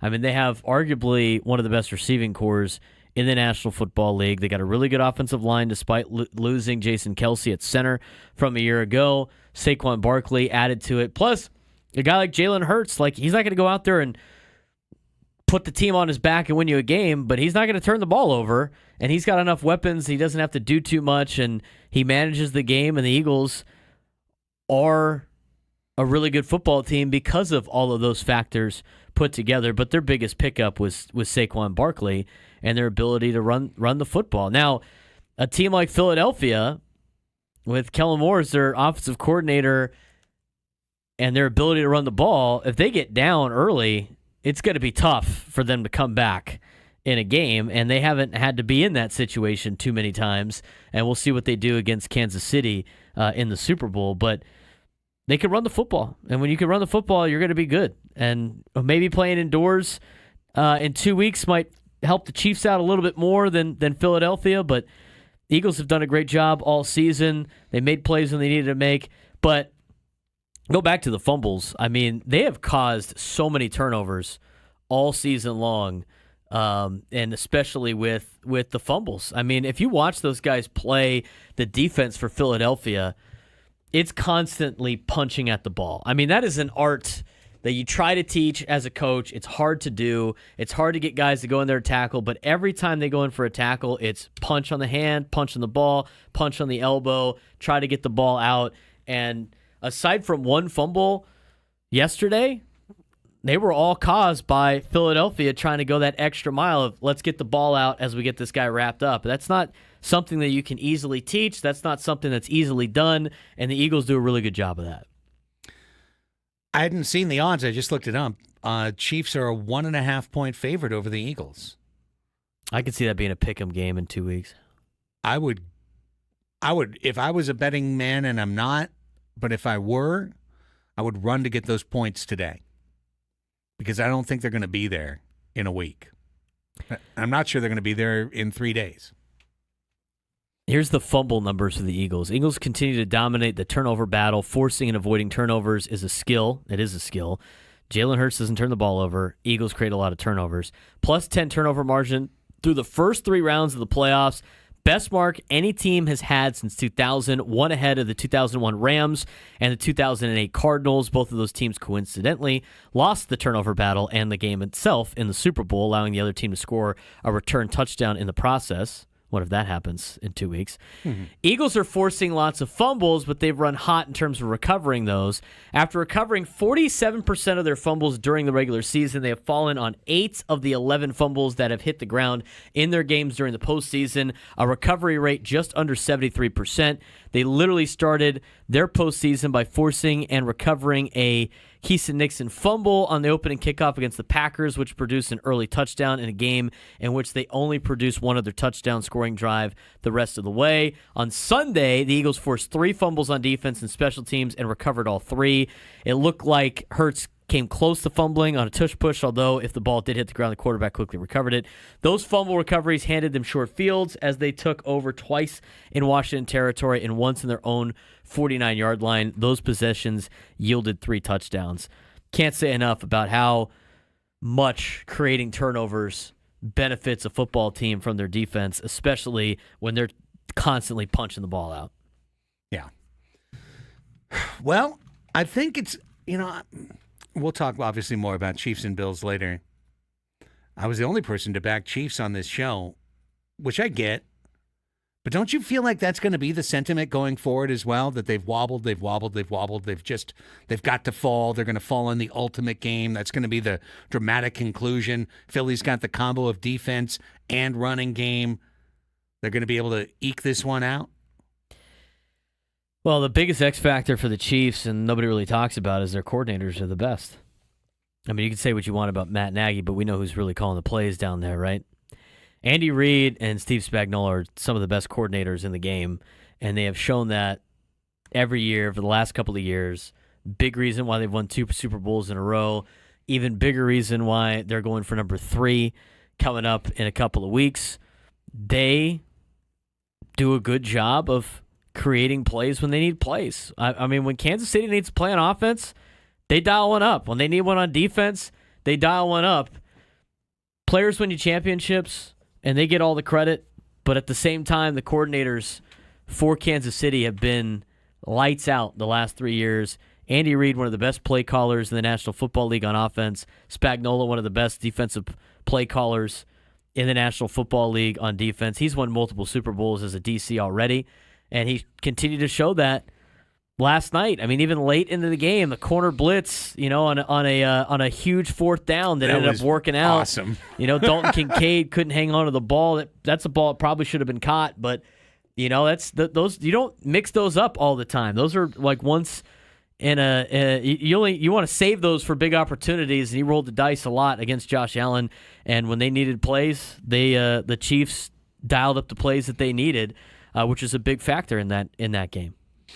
I saw this morning Ben Verlander, Justin Verlander's brother, try and draw the Dodgers into this somehow and be like, well, you guys are mad at the Dodgers, but look at the Chiefs. They've been to 3. They're going to 3 straight Super Bowls. Been to 7 straight AFC Championship games. They're spending the same money as everybody else. Yeah, they have a cap. And their market is small. And they have the ability to do that. Right, exactly. They have the ability to do that. I think it was someone in the morning show who said that it's such an important point. Just think about this once today out there in the audience, all right? Where would Pat Mahomes be playing in a Major League Baseball style NFL? New York Giants, Dallas Cowboys, LA Rams. Yeah. Chargers maybe. Chicago Bears. Some big market. That's got a lot of money. Those 4 teams with local TV contracts. Right. Exactly. That's what do you I'm think saying. the Cowboys TV contract would be? Being America's $10 billion? team. Something insane. He'd be the starting quarterback for the Cowboys, and they'd be loaded with talent. Right. And of course, it's not that way. So it's comparing not apples to apples, but apples to train tracks or apples to... Not even comparing it to other fruits. Yeah, exactly. Comparing apples to light fixtures. Like, it makes absolutely no sense. So please shelve those. And every national writer did it. I saw Matt Snyder do it. I saw Ken Rosenthal do it. Well, you talk about the Dodgers, but what about the Chiefs? They have a cap. The Warriors and the Lakers, they have a cap. Stop rewarding baseball for their dumb playoffs of a reason why there's parity in the league. Because in the baseball playoffs, it's random and weird things happen. Hey, we've signed Pat Mahomes and Lamar Jackson is our backup, the LA Rams. That's right, exactly. Because we have a $12 billion deal. You want to see what it would look like? Look at college football. That's what it would look like. That's what it would look like. 12 o'clock Sports Fix is next.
Welcome back, everybody. It is 12 o'clock on a Monday in America's finest city, and as you're opening up your work lunch of various sizes and shapes, we are here at work with you, hour number 3 of the program. Craig Elsten, Braden Soprano, no Annie Halpern. Today she'll be back tomorrow, but the 12 o'clock Sports Fix rolls on undaunted with all the sports news of the day for Monday, January 27th. And usually it begins with Annie's baseball report. There's no Annie, so it's my baseball report. Here we go. The Cubs and the Astros have agreed on a trade to send veteran reliever closer Ryan Presley, along with $5.5 million cash, to the Chicago Cubs in exchange for minor leaguer Juan Bello. Last night, Presley agreed to waive his no-trade clause, and he received both a new no-trade clause. I love that. Sweet. Like, okay, you can trade me, but next team, no. Aha. Also, he received an assignment bonus to cover the difference in state taxes as part of the deal. The trade has not yet been formally announced by the teams. When it is, the Cubs need to clear space on their 40-man roster. Marlins, they're getting ready for Marlins Fan Fest with a bunch of non-roster invitees, including outfielder Albert Almora Jr. He gets a minor league contract. Cool for him. Good news for many-time contributor to the Ben and Woods program, Adam Jones. The Orioles announced today they have hired the 5-time All-Star as a special advisor to general manager Mike Elias and a community ambassador for the team. Jones will advise, I guess it's Elias, on various aspects of baseball operations and be a resource for the rest of the baseball ops staff. He'll also be a guest coach in spring training and participate in and advocate for various Orioles community initiatives. So way to go, Adam Jones. Hopefully he'll still be able to be on with Ben and Woods, at least occasionally, but now working in the Orioles front office. Lastly, a very, very small segment of our audience, I'd like you to pay close attention to this next note. The Yokohama Bay Stars of Nippon Professional Baseball have agreed to a deal with right-handed starter Trevor Bauer. According to multiple reports out of Japan, it'll be Bauer's second season with Yokohama. He pitched for them in 2023 before going to Mexico in 2024. But for everyone's, he'll play for the minimum. Why don't we give him a call? Why don't we go? He's in Japan, guys. That means that nobody wanted him. Nobody. Here's Braden with football. Football and college basketball, very short today. Obviously, we're running out of football. Less than 1 week after being hired as the 19th head coach in Bears history, Ben Johnson has chosen his 3 coordinators. According to a league source, Bears are hiring Declan Doyle as the team's offensive coordinator and Dennis Allen as the DC, and retaining Richard Hightower as the special teams coordinator. Doyle, who's 28, has coached tight ends with the Denver Broncos since 2023. Spent 4 seasons at the beginning of his NFL career as an offensive assistant with the Saints. Johnson said he will continue to call offensive plays in Chicago after 3 seasons as Detroit's OC.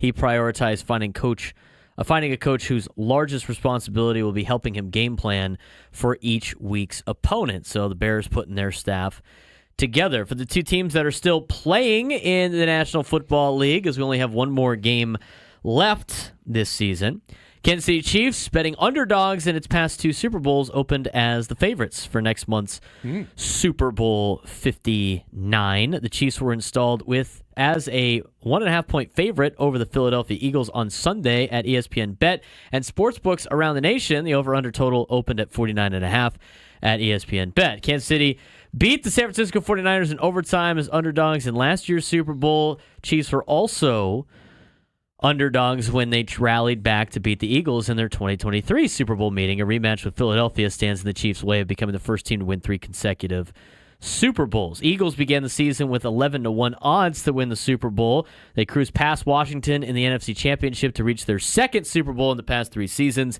Philadelphia has been an underdog in 3 games this season, winning each time. College basketball news that affects the San Diego State Aztecs. If you're attending the game tomorrow, or if you win the tickets on our show, coming up later, San Diego State men's basketball game against San Jose State tomorrow, which was originally scheduled for 8 p.m. Pacific time, has been moved up 20 minutes to 7:40 to accommodate our television partner, says San Diego State. So, game will tip off at 7:40 tomorrow for Fox Sports 1 for the Aztecs. So, new tip time for tomorrow's game against San Jose State. Aztecs rallied and rolled against Nevada over the weekend. We'll talk more about college basketball in just a second. As we go to the high school realm. Woohoo! Decent amount of games canceled in the South Bay due to the Border 2 fire, so those games will get made up. But there was still everybody else in action, which leads us to the top 10. Montgomery gets 17 of the 18 first-place votes in this week's poll as the number one team in the county at 19-2. The only other team to get a first pick, or should I say a first-place vote, was Olympian, who's 17-2 and beat Montgomery, but they come in at number 5. Montgomery, San Marcos, Carlsbad Torrey, Olympian, Cathedral Catholic, Mission Bay, Santa Fe Christian, St. Augustine, who continues to win despite their rough start to the year, and now San Diego High comes in at number 10. San Diego High with a big win last week for, I think, Rancho Verde, which is one of the better teams in Southern California, one of the best out-of-section wins for any of our high school basketball teams. This season goes to San Diego High. They're 17-3 now and have cracked into the top 10. So Montgomery, San Marcos, Carlsbad, Torrey, Olympian, Cathedral Catholic, Mission Bay, Santa Fe Christian, St. Augustine, and San Diego is your top 10 for boys high school basketball poll, as voted on by the media members here in town. That's it for me. Back to Craig. All right, with your local report. San Diego FC had their first closed-door scrimmage this weekend, taking on Phoenix Rising of the USL Championship League. I don't know what happened because the doors were closed. Oh, no. Closed-door scrimmage. They did post a video of what I think was Luca Della Torre bending a wicked cross into the middle that Chucky Lozano headed into the net. Lovely snap header. They also had one of Marcus Ingvartsen, the 11 of the team, or actually I think he'd be their 9, tapping in a goal. So I believe San Diego FC scored at least twice. No word on whether Phoenix scored or... This is like the preseason college basketball scrimmages, closed-door scrimmages, where you get like leaks out of what the scores were and stuff. I think it's funny. Great. I mean, you know, if you're going to post a highlight, you might as well tell us what the score was. But yeah. Well, it didn't really count, so we're not going to say. Okay, fine. Sected. The club did announce today, San Diego FC, that they've signed defender Ian Pilcher to a one-year contract through the end of the 2025 MLS season with club options for 26, 27, and 28. Pilcher's 21. He went to North Carolina Charlotte and was selected by SDFC as the 24th overall pick in the first round of the 2025 MLS Super Draft. So this is a college pick who has been signed to the first team. Congrats to Ian Pilcher on making the team. The San Diego Gulls have concluded their Calgary portion of the schedule. They had played the Wranglers 3 straight games over 2 weekends, and this past weekend up in Calgary, after dropping a 7-5 decision at the Saddle Dome on Saturday night, Gulls bounced back for a 5-4 overtime win on Sunday afternoon. San Diego now done with Calgary, but not done with Canada. They will be home and hosting Toronto both Wednesday and Friday nights at Pechanga Arena. San Diego Seals were off last weekend. They're back at home this weekend. San Diego Sockers blew out the Texas Outlaws 10-3 Saturday night in Mesquite. Both Craig Childs and Sebastian Mendez netted hat tricks. Sockers are now in a 3-way tie for the top spot in the 12-team MASL standings table. They have also won 9 matches in a row, which is the best win streak in the MASL. And last but not least, San Diego Mojo dropped the first set on Friday night against Indy Ignite, then rallied to take the next 3 for a 3-1 win, improving to 3-2 on the Pro Volleyball Federation season. Janessa Moore had 20 kills to lead the attack for the Mojo. They host Atlanta Vibe Thursday night at Viejas Arena. They'll be donating portions of tickets sold to help out LA wildfire charities. So you can come out and check out a tremendous pro volleyball match and also be charitable if you head out to Viejas Arena on Thursday night. And that's a look at your 12 o'clock sports fix for Monday, January 27th, 2025. Gotta be one of our fastest Mondays. Well, you know, it occurs to me that I just did locals, and I didn't even mention the NBA nor the NHL, but that's okay. We can just save that. That's fine. Yeah, we can do it tomorrow. I don't think there's a lot of people losing sleep over that. I mean, me, probably more than most. But Clippers are at Phoenix. Lakers are at Charlotte tonight. There was only one game yesterday. That's probably what got me off the scent. Oklahoma City beat Portland. In case you were wondering, that's out there for you. There it is. Appreciate it. Okay. We are underway with hour number 3 of the program, but we've got another corner of the sports world that we really haven't dived into yet from the weekend that was, and that is college basketball. And as we decided last week, it just kind of happened, and that's the best way for things to happen on a radio show, right, Braden? Organically, just happens. Just so happened that we recognize that our favorite way to interact with an Aztecs game is not to be clinical and break down the film and talk about the free throws made or missed, but to deal with the roiling cauldron of emotion that is normally San Diego's most unflappable TV sports anchor, Ben Higgins. Ben is normally the coolest cucumber you can possibly meet, unless the Aztecs are playing. Did he not watch the game on Saturday? Did I not watch the game? No, did Ben? Yeah, I mean, Ben was not active. He was inactive? He was inactive. You son of a... He'd probably did it on purpose. Does he only tweet when they're mad? Yeah, when things aren't doing well? Yeah. I don't know. But I looked. No he tweets. talked more about the Chiefs. We're still going to read his dumb tweets. That's right. When we come back. Edward reporting in the chat, final was 2-1 STFC over Phoenix Rising. All right, and take that, Phoenix. I think that's because STFC posted 2 goal highlights, and apparently Phoenix Rising posted 1. So,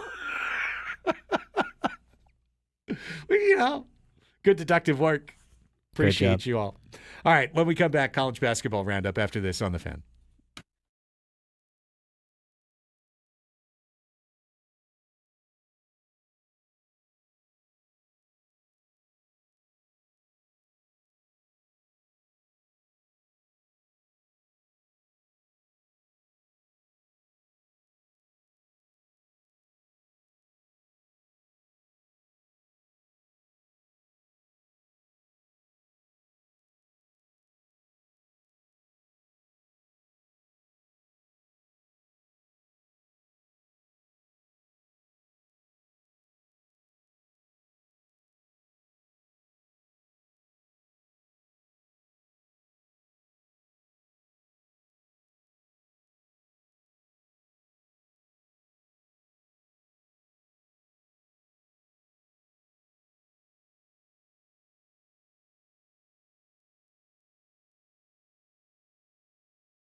Hey, California sports fans, I've got good news. Underdog is available to play right here in the Golden State. The best app for your big game party. It's actually right on your phone, and it's called Underdog. The best place to cash in on all your takes during the big game. Which players are going off, which ones are ice cold. You can make your entries in just a few taps. Play Pick'em. You can win up to 1,000 times your money just by choosing higher or lower on certain player stats like yards, touchdowns, interceptions, who's first to score. They've got so many different options that you can play with. I was using Underdog all the way through the conference championship weekend, trying to match up the right players and the right stats. It's so much fun, and it's really easy to do. Underdog's the best place to play Pick'em. All you have to do is download the app, sign up with promo code Craig, that's my name, CRAIG, and deposit now. You can get up to $1,000 in bonus cash instantly. That's promo code Craig. Must be 18 plus and present in the state where Underdog Fantasy operates. Terms apply. Concerned with your play? Call 1-800-GAMBLER or visit ncpgambling.org.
12:18 on the Fan. Welcome back.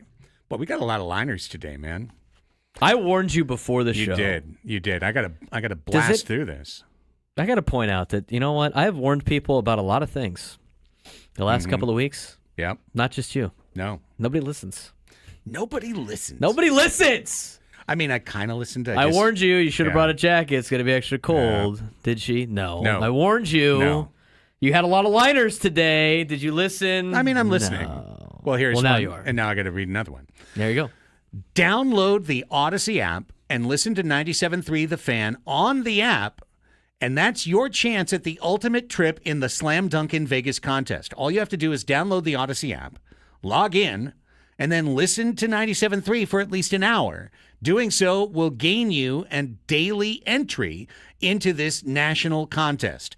The grand prize is travel and accommodations for a winner and 3 guests to Las Vegas, plus $5,000 for each person, $20,000 total, to fund the ultimate viewing experience for the first 2 rounds of the college basketball championship tournament. So download the Odyssey app, listen for an hour, and you're set.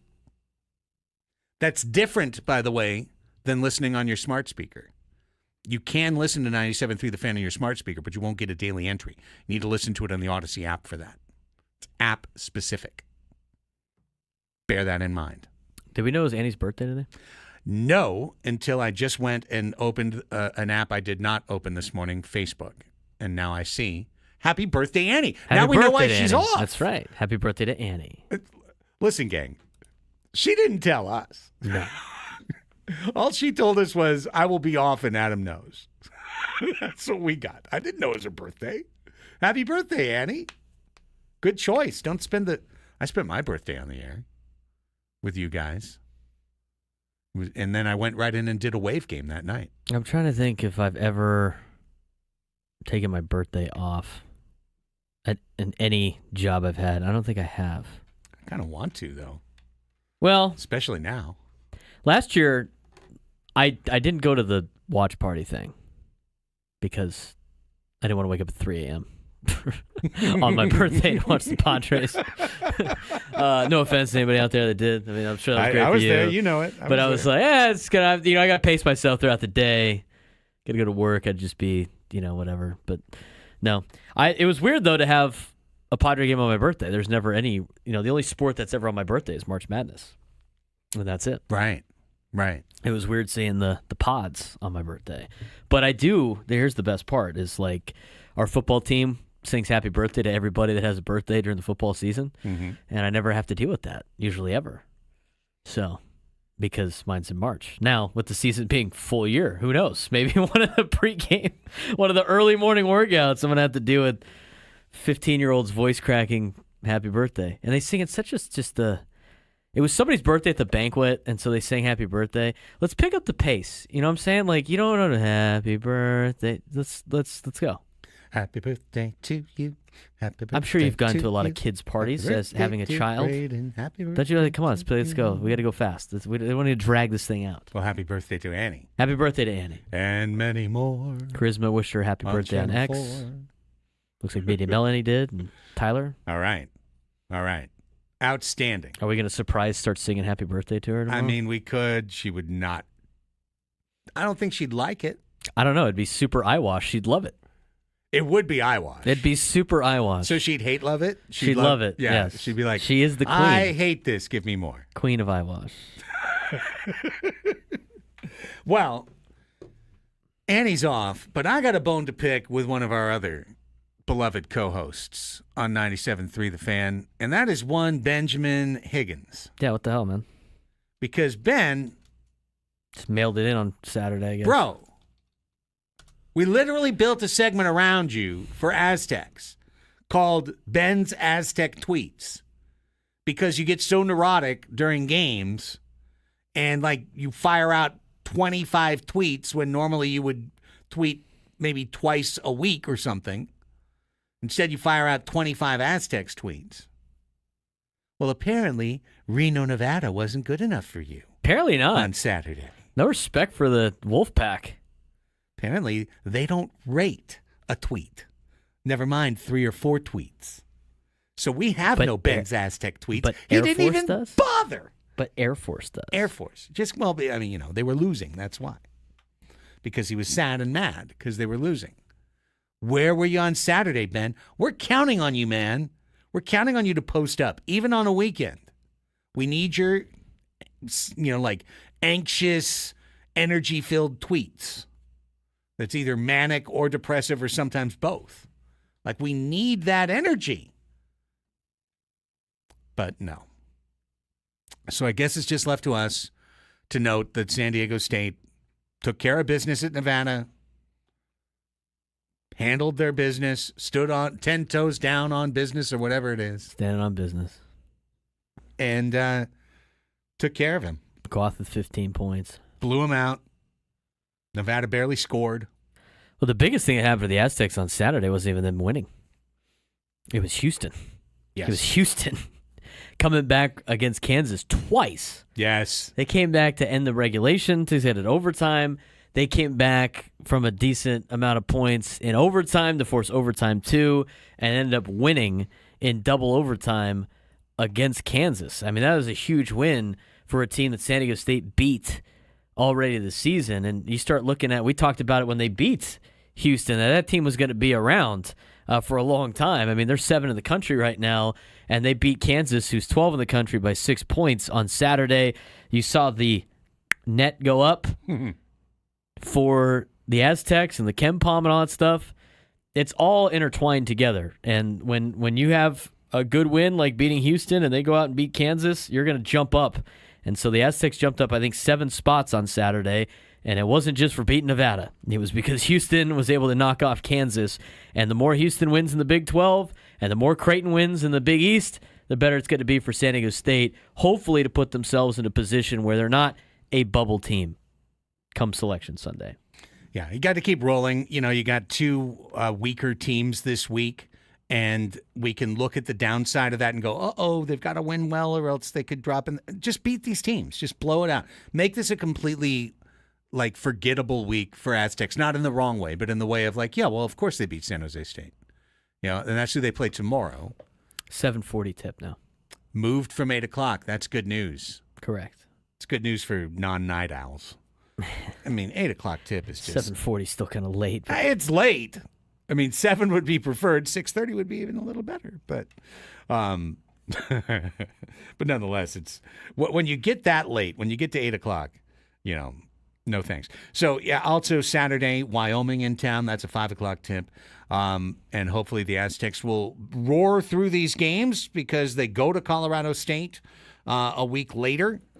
And then they'll be on the road to San Jose State, and then Boise State comes. I mean, things are getting pretty choppy for the red and black ship. So hopefully this is smooth waters this week. Just not Reese waters, but smooth waters this week. Just cruise through 2 easy games, bump up your numbers, bump up your win total, bump up your ranking, and then get to the real hard work in the first couple weeks of February. That's how I look at it. Tritons kicked butt. Aniwa Tate Jones, back-to-back 32-point games. Good win over Cal State Northridge, a team they should be able to handle. At home, improved to 7-2 in the Big West. Irvine slipped up in Riverside. Did I not say that's a tough place for them to win? Yep. I did. And now they're only a game back from the Anteaters in the Big West standings, and a game in front of Riverside, who, did the Tritons lose to them? Yes. They did. Yes. So now you got 3 teams competing at the top 3 spots in the Big West. Riverside has beaten both the teams in front of them. Irvine beat UCSD, and UCSD's got another chance coming up on February 8th at Irvine at 7 o'clock at the Brent Event Center to try to make it even more chaotic in the top half of the Big West. Plus, they got Riverside after Hawaii. So this is a big week for the Tritons, big week and a half after they go to Hawaii to take on the Rainbow Warriors, which is a tough place to play in the Big West. I mean, a lot of bad things happen in Hawaii for visiting teams for a lot of different reasons. UCSD is ripping a page out of Coach Dutcher's playbook. They are 11th in the nation in points allowed, just 62 per game. They are 3rd in the conference in opponent field goal percentage, tops in the conference in scoring margin. And I mentioned Aniwa Tate Jones. He is leading the country in free throws attempted. That's amazing. And free throws made. He's 150 for 186 this season. That's incredible to me because he's 6'6". I mean, we're not talking about Shaq here, but he's just a relentless Kiwi, always driving the paint. I say that because he's from New Zealand. Just driving the paint, You're not banging. calling him fruit? No, I'm not. Nor am I comparing apples to kiwis, which would also be an unlike comparison. No, But more likely than a Ben Verlander comparison. Correct, which was apples to train tracks. Completely useless.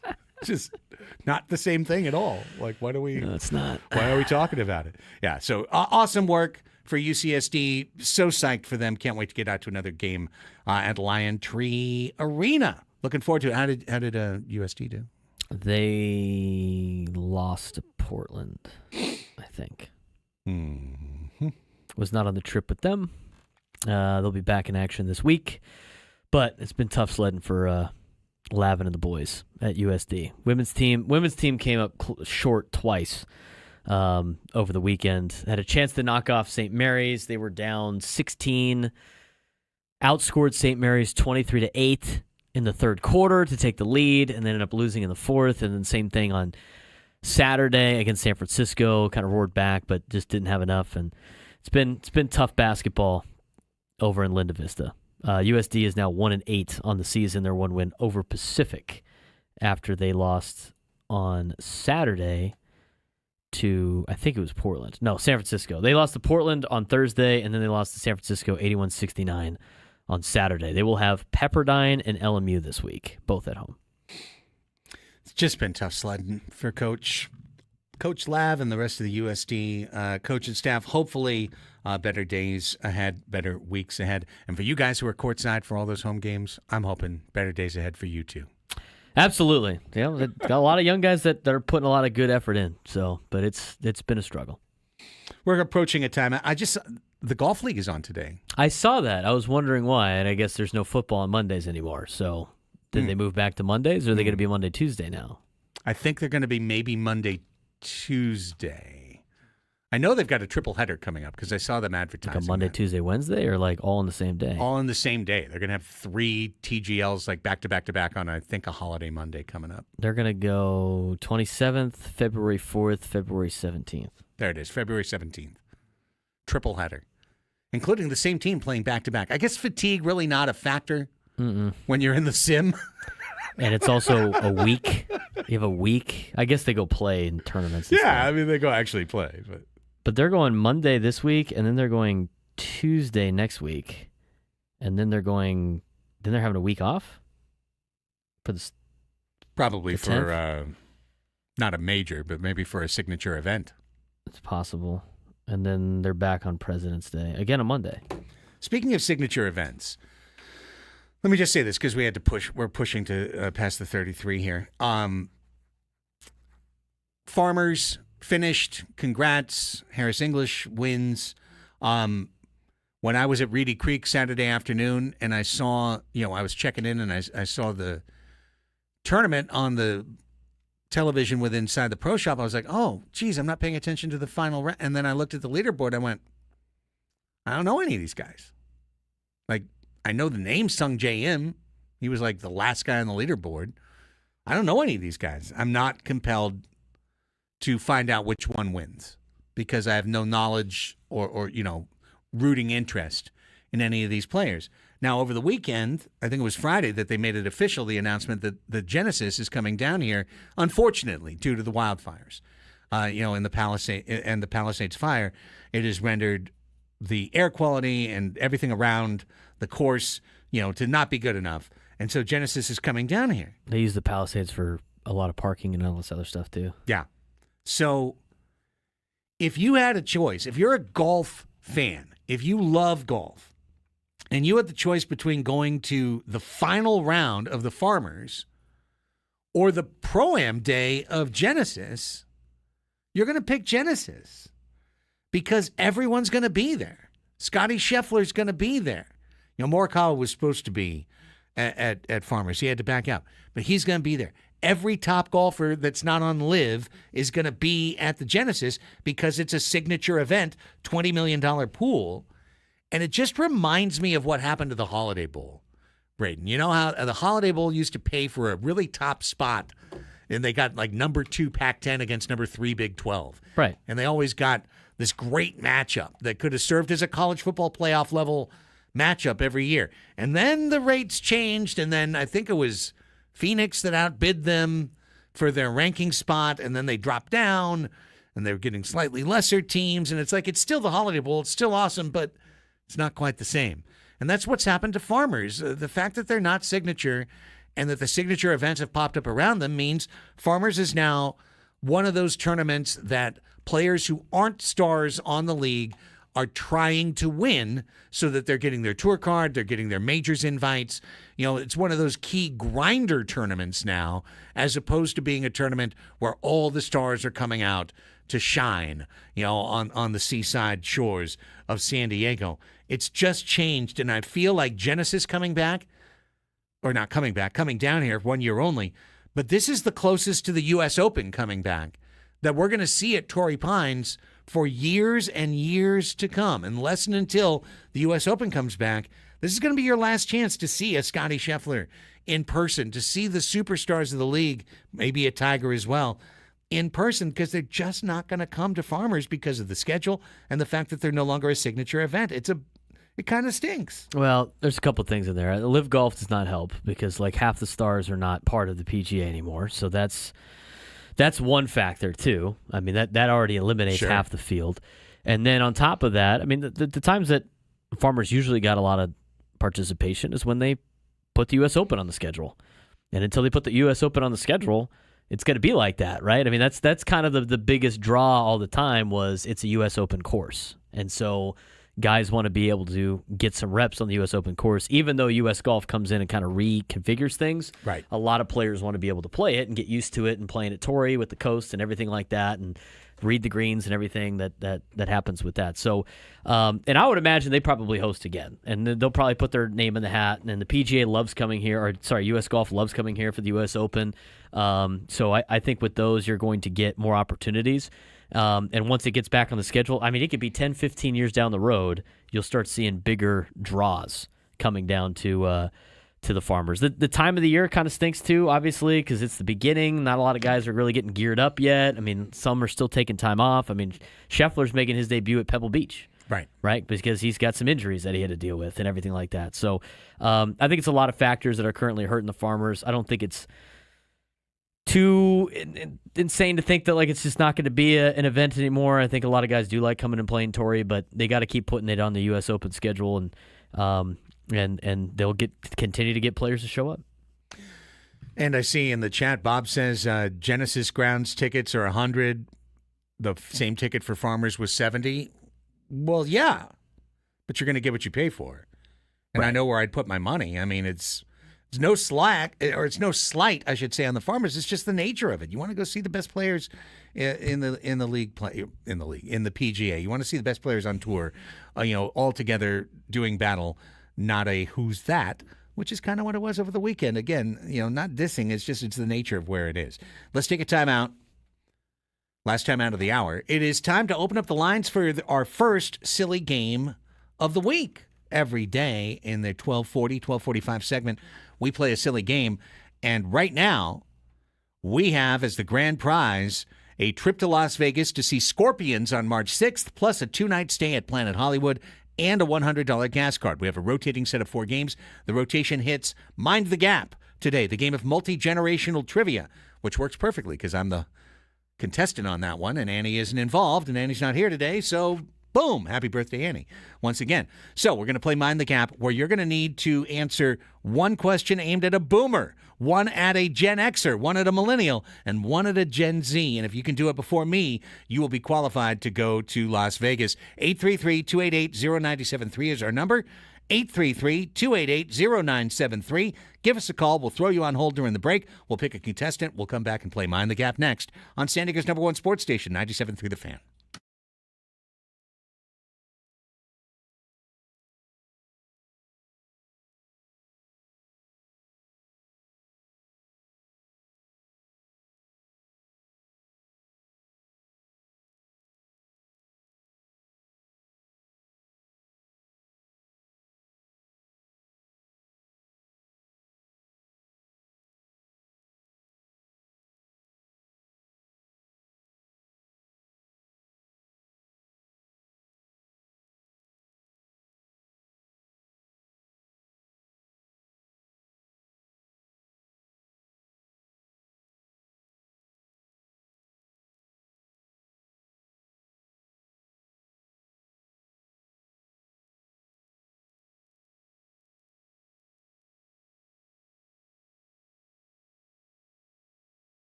Scorpions return with their 60 years of the Scorpions Las Vegas residency show, live February 27th to March 11th at PH Live at Planet Hollywood Resort and Casino. Tickets on sale now at Ticketmaster.com.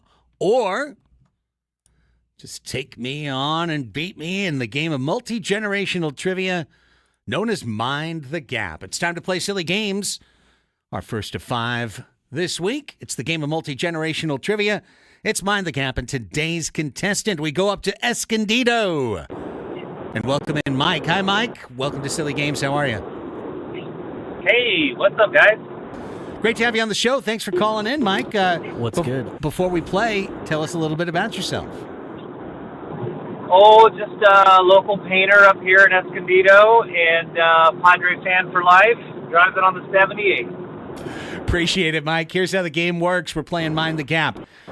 Braden is your quiz master. He is standing by with 4 different buckets of trivia aimed at different generations. We've got questions for boomers, questions for Generation X, questions for millennials, and questions for the kids for Gen Z. You are going to begin, Mike, and then we will alternate, you and I, going back and forth, picking one of those various buckets. So you could start with Generation X, or you could start with boomers, whatever you want. Within that, there's subcategories like TV and film, or slang, or news, current events, so on and so forth. If you get the question right, you have eliminated that category. You're done. If you get it wrong, I've got the chance to steal. Same thing for me. If I get it wrong and you haven't cleared that category yet, you get the chance to steal. We go back and forth until one person has cleared all 4 buckets of Boomer, Gen X, Millennial, and Gen Z. And if you do it, you're in the drawing for the trip to Las Vegas at the end of the month. And the end of the month is the end of the week. So we're not far away. Make sense, Mike? Yes. That was a yes. Normally, I'd say you have Annie as a lifeline, but Annie's not here, so you don't have Annie as a lifeline. If Braden knows a question, he might let you know, and you might be able to squeeze one out of him. But that's the way the game's going to play. I wish you good luck, and you have the first choice, Mike. Would you like to go Boomer, Gen X, Millennial, or Gen Z? All right, well, I'm a Gen X, but I'm going to go Boomer first. Okay, Boomer. I say it every time. Every time. Just every time. TV and film, pop culture, music headlines, or slang? Slang. All right. Finish the following catchphrase from Goldfinger, a martini blank. A martini, period, blank. Goldfinger, the James Bond movie. James Bond movie. I do not know that. Shaken, not stirred. That is correct. Craig steals Boomer and clears the category. If you're watching on YouTube, there's my little scorecard. Scoreboard. Okay. Gives me a leg up in the game. I'm up 1 before I even start. I'm going to go Gen X now that I've cleared Boomer. All right. I think we have to put a limit on slang for you. Fine. Give me something else. Let's go TV and film. Okay. Just kidding. Let's go pop culture. Right. This 1977 children's book was about 2 lonely children imagining a magical forest kingdom. They turned it into a movie. Okay. 2 children imagining a magical forest kingdom. It was written in 1977. 4 kids were in Narnia, and that was earlier. That was earlier. Dave Matthews was in this movie. Really? Actually, no, it wasn't. Just kidding. It's like Dave Matthews was Band? in because of Winn-Dixie. This is a different movie. Oh, okay. I don't know this one. I'm going to have to see if Mike knows it, and he can steal from me.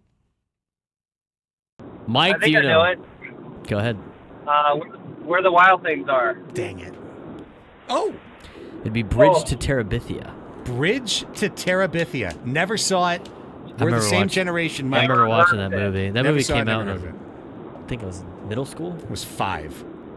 Missed out on the Bridge to Terabithia. Well, Mike, back to you. You've still got all 4 categories. Okay. Where would you like to go? Let's go Boomer. Let's go Boomer We're again? going to try it again. Yeah, I can't steal this time. So. Do you want to stick with slang? No, different category. All right. TV and film it is. In what 1967 movie did Sidney Portier and Rod Steiger star as the police detectives investigating a murder in Sparta, Mississippi? Oh, I've seen this movie. In the Heat of the Night. In the Heat of the Night. Great movie. Correct. Outstanding movie. I Another think boomer. Poitier was nominated for an Oscar in that one. Poitier. And the guy from All in the Family was in as the corrupt, racist police chief, too. O'Connell. Bridge to Terabithia movie came out in 2007. Josh Hutcherson was in it. All right, so there's no more boomer questions for either one of us. I'm going to go back to Generation X. What former lead singer of Van Halen had a hit in 1985 with a remake of I'm Just Gigolo? Gigolo. Gigolo. David Lee Roth. That's how you spell gigolo? That's how you spell gigolo. David Lee Roth. Is correct. All right, it's 2-1. I've cleared the old guys categories, Mike, but you've still got one of them left. What would you like to do? Gen X. Gen X it is. What kind of look were you going for if you were popping collars? Popping collars. Type of look was this? Like fancy suits. I'm going to say preppy. Preppy is the correct answer. I already stole that one, though, so. Do we want to give him preppy? For Did fancy? It's kind of... Why not? I don't care. We'll give him preppy. Just keep the game moving. I think that's what he was thinking about. 2-2. We just gave you one, Mike, but that's fair. I He's think not Annie here, would, so you get Annie one. would have been your lifeline Yeah, on that one. She would have exactly. gotten that right for sure. All right. Okay, back to me. I'm still kind of with the ball in hand. I'll go millennial. Pat Summitt was one of the winningest coaches in NCAA history with 1,098 total wins and led her team to 8 national championships. What team did she coach? The University of Tennessee Volunteers women's basketball The program. Tennessee Lady Vols. Yep. That's right. Nice. Okay. All right, you got millennial or Gen Z, Mike? Yeah. Whatever category you just won. Millennial. Name Nickelodeon's 11-year-old boy genius who lived in Retroville and had a huge forehead and swirly colic. I actually know this one. I think I know, but I'll let you help me. That'd be Jimmy Neutron. Newton, right? Yeah, Neutron. Jimmy Neutron. That's a millennial question? Thank you. Wow. I'm old. I would have thought. Anyways. Okay, we've both got Gen Z left now, Mike, and it's just a matter of who gets one right first, and I get first crack. So let's see if I win. Let's go. Bruno Mars and Anders. Oh, wait. You already did that one. We did that one. And then the wasn't answer even was right. wrong on the back. That wasn't even right. That was the other one that wasn't right. Throw that one out. The Gen Z questions stink. Yeah. What's up? Gwyneth Paltrow began this lifestyle brand, but it continued to court controversy for its extremely questionable new age and alternative wellness products. Goop. Goop is correct. Mike, you are a worthy competitor, my friend. You were a worthy competitor, but on this day, I went 4 out of 5 and took you down. But please call back for another time, and thank you so much for spending part of your lunch hour with us. Really appreciate your patronage. Great day. You too, buddy. There goes Mike. Craig defended the realm today. I feel like half the Gen Z cards aren't right. Yeah, what's going on with that? Like, did they leave a young teenager to handle the printing of those cards? Maybe it's like in the in the movie Elf where what happened to the pigeon and the penguin? Nobody cares. This is your signature, right? Hobbs. It's literally what it is. It's the same thing. Nobody cares. Print it. Print it. Nobody plays that part of the game anyway. Yeah, no one ever asks for a Gen Z question. That's right. We do, and we'll do it again on Friday. We got to give away Aztec tickets. Biggest fans coming up at 1 o'clock. Let's do Aztec tickets right now. I meant to do it around one of Ben's Aztec tweets. We're so disgruntled with him not tweeting about the game. He better tweet about the game tomorrow. I'm going to be Ben, I'm expecting upset. 6 tweets. I don't care if they win by 40, Ben. I need 6 tweets. I need a segment's worth of tweets from you. So get cracking, Higgins. We need at least 3, dude. All right. Here's the deal. Scan. Where's it? Here we are. Aha. We have a pair of tickets for tomorrow's Aztecs men's basketball game against San Jose State at Viejas Arena. Tickets are available at goaztecs.com. But right now, if you are the number 5 caller at 833-288-0973 833-288-0973. Caller number 5 gets a pair of tickets to go watch the Aztecs take on the Spartans tomorrow. Good luck from 97.3 The Fan. When we come back, we will begin the 1 o'clock hour, continuing with the contest tip here. We will begin the 1 o'clock hour by announcing today's 97.3 biggest fan and giving them 10 minutes to call in. We will continue with hitting reset on the key topics of the day in the world of sports, including major piece in the San Diego Union-Tribune reported out by Kevin Acee, kind of outlining all of the different areas of dispute between the current ownership group and Sheil Seidler. We'll get back into our 10 a.m. discussion as we roll. Let's take a time out. It's Annie and Elsten. Annie Heilbrunn celebrating her birthday today. Happy birthday. By not being here, which is a, pretty sharp way to go. It's pretty fair. Would you rather be playing golf on your birthday? Yeah.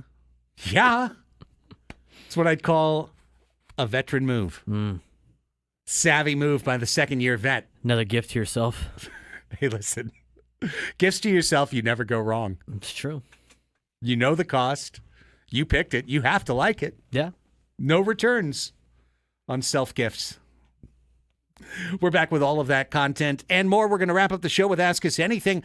I've already seen from Rod that he's left us a voice message inside the Odyssey app. He has. I've checked. You can do the same thing. Drop one. We'll play it at the end of next hour on The Fan.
All right, we gave away the Aztec tickets.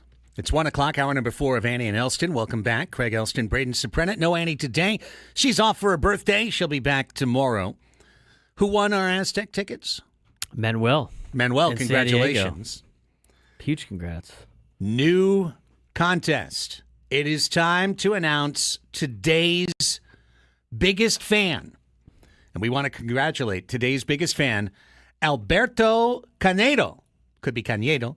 Alberto Canedo in Escondido. Alberto, give us a call back within the next 10 minutes at 833-288-0973. You'll qualify for our grand prize, 20 tickets for you and your friends for a night in our Odyssey suite at a Padres game later this season. Remember, you can still register your name at 973thefansd.com/biggest fan. Gwen and Chris will also have a name to give away at 5:30. Ben and Woods had one at 9. So now we are looking for Alberto Canedo in Escondido to call between now and 1:10 at 833-288-0973. And if you do, you qualify. And if you don't, you don't. Good luck, Alberto. Hope you're listening. Appreciate you, brother. Okay. That's funny. Brandon in the chat says both names have been Escondido so far. There's not an Escondido bias for or against here in the Murphy Canyon area where Odyssey is set up. I have a list of the first week. Is it all Escondido? It's not. Okay. Scrabistan. Yeah. I'd love to see somebody put that. Craig Elsten in Scrabistan. Please give us a call. You got 10 minutes. But the phones never work in Scrabistan. That's right. Phone don't work. Only call in. They don't ever call out. It's just I wonder why that happens. Yeah. Curious. Well, because he has standards. That's why. Because it's a dictatorship. Yeah, he's a dictator with standards. High standards. Gwen and Chris coming up at 2 o'clock. BRB, changing my Odyssey account info. You're funny, Tyler. All right, let's hit reset on some of the big topics of the day. The biggest topic of the day that we covered at great length between, I'd say, 10 and somewhere around 11:30. Oh, I think he's calling. I think so. I think he's calling. If that's you, man, you made it. Appreciate you, Stay Alberto. on hold. Stay right there. We see the Canado line, name, the surname. Thanks for calling. Stay there on hold. Don't drop, Alberto. We'll get to you in a minute. Okay. While Brayton takes care of that, let me hit reset on the big topics of the day. Earlier this morning, around 7:30, Kevin Acee dropped a major piece on San Diego Union Tribune's website. It is a subscriber-only piece. So if you don't have it, that's what we're here for, is to help you out. And I just want to be clear to say that there wasn't a lot of breaking news in this. It's more of the due diligence reporting that Kevin is really good at, going out, getting multiple sources to try and lock in some of the particulars in the ownership dispute between Shiel Seidler and the Seidler brothers. And in particular, he was pursuing Shiel's allegation that she has been closely involved with baseball operations over the course of the last several years, that she served as an intimate sounding board to Peter Seidler, not only on issues involving the club and ownership, but also contracts signed, recruiting players, talking with the front office about deals, strategies, and everything else. That is where I think, as we talked about earlier, Braden, Acee went to work to try and find people to corroborate, and or not corroborate Shiel's claims and allegations. And here I think is kind of the critical 3-paragraph run of this. Now quoting from Acee's piece. Shiel Seidler contends in her lawsuit that she is the quote-unquote natural person to assume control of the Padres. The suit argues she is the sole lifetime beneficiary of the Peter Seidler Trust, which holds the largest individual stake in the Padres, and that before his death in November 2023, she and Peter operated as a partnership and that she, quote, acted as Peter's primary advisor in matters related to the Padres, end quote. Shields-Seidler's claim that she had a substantial role in decision-making for the Padres is what has surprised many familiar with the operation of the team. Almost every person interviewed for this story, nearly 20 people, all of whom were in a position to have some knowledge of the Padres' business and or baseball operations in recent years, and the majority of whom have no current affiliation with the Padres or the Seidler family, either said that Shields-Seidler never had a role in operating the Padres or said they were unaware of any influence or input she might have had. So that's really kind of putting the question out there, Braden, that taking Shields' allegation and putting the question to it. And so far the answer coming back is if she had any involvement at all in baseball operations, it was in ways that are undocumentable, such as a coffee chat with Peter during an owners meeting or a long walk after a key meeting with an agent. That's what she's alleging in her Q&A with Kevin, and you just can't prove that. No, you can't. I mean, that's all things that you can't prove, and I mean, there's not going to have, like you said, no documentation, and there's no other people there that can witness said events. Then it's just kind of her word against theirs, and that's a tough spot to be in for court, and they're going to, again, rely heavily on the trust and what it says in the trust, because what it says in the trust is what they're going to go off of. That is law. That is why they have trusts, and that's where this is going to get into a, like I said, a he said, she said kind of messy deal, and hopefully they can, it sounds like they want to potentially do this with a third party and take care of this and make a settlement and put this behind them, but these things drag out, and so hopefully we're hoping for the best for both sides and for it to be done in a quick manner. Yeah. AC directly asked Shields-Seidler through her representatives, why is it that I have 5 sources that are telling me on the record that you had nothing to do with the running of the team? Please help identify somebody who could corroborate what you have to say. And her response was, quote, it is a challenge to respond to false claims when they're being spread by anonymous sources.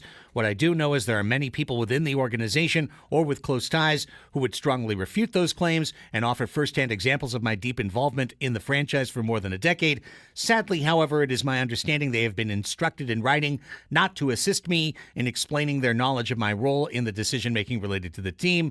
It is also my understanding they feel they can't help without losing their jobs, even though, as I understand it, most of the baseball part of the organization remains supportive of me. That's what Shield wrote back to Kevin Acey's question.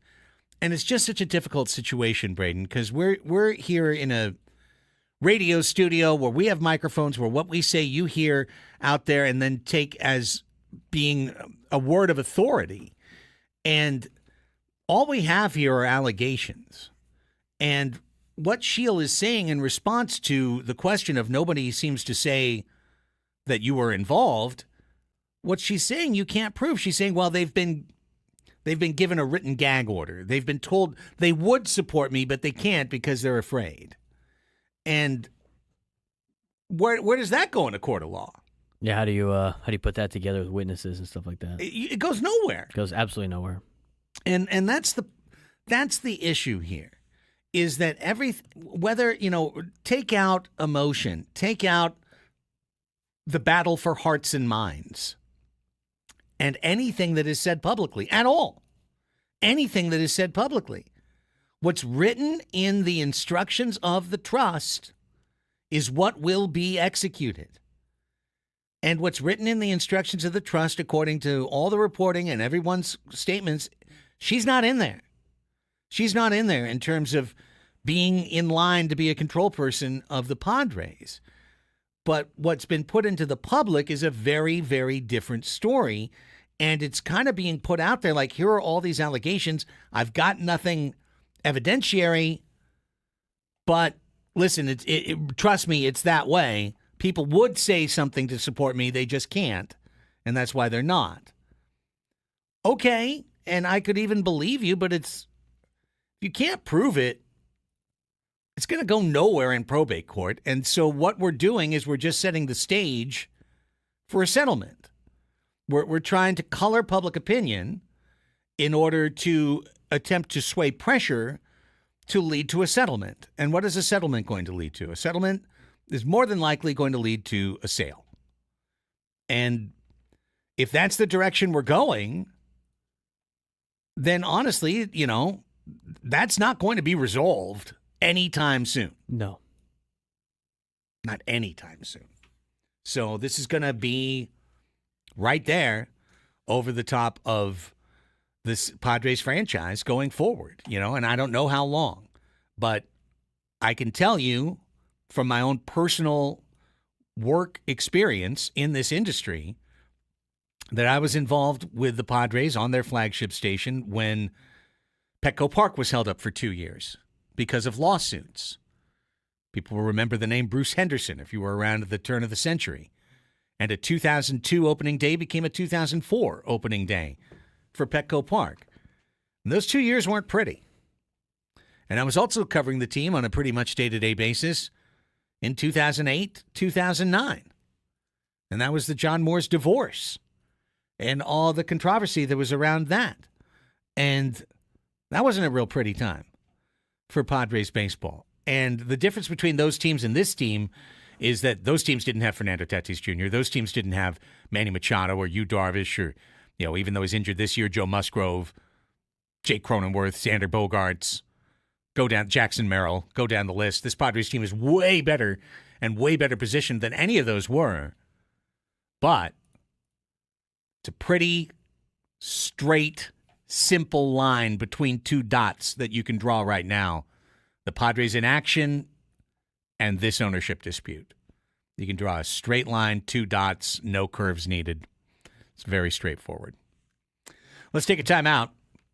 When we come back, the thing that led every other sports talk show in most of the country, the Chiefs and the Bills.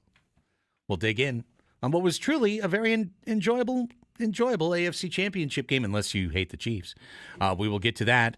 We will wrap things up with Ask Us Anything. You still have time to leave us a voice message on the Odyssey app. Just click on the little leave a voice message right next to Listen Live.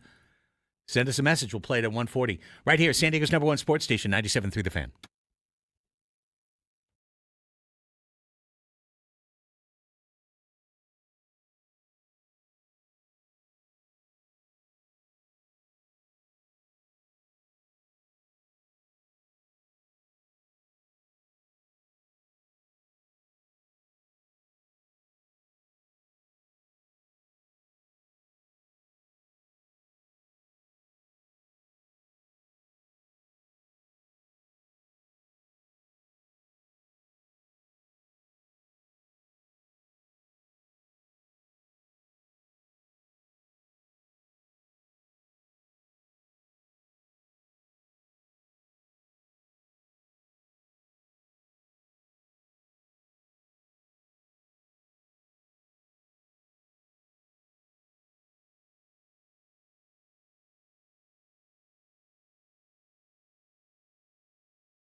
download the Odyssey app and listen to 97.3 The Fan on the app for your chance at the ultimate trip in the Slam Dunk in Vegas contest. All you have to do is download the Odyssey app, log in, and listen to this station for at least 1 hour to earn your daily entry into this national contest.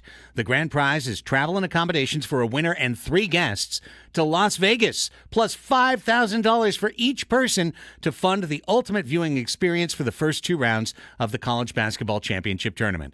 So again, all you got to do, if you have the Odyssey app already, just listen to our station for an hour. You'll get an automatic, don't have to do anything, get an automatic entry into the contest. If you've never downloaded the Odyssey app, it's free and easy to do. Just search in your app store for AUDACY. Why? Because we love you. That's why. That's why. That's why. That used to be, I forget, Romper Room. Why? Because we like you. That's creepy. Yeah. They used to have a Romper Room. It was a little kids show when I was a little kid, like 70s.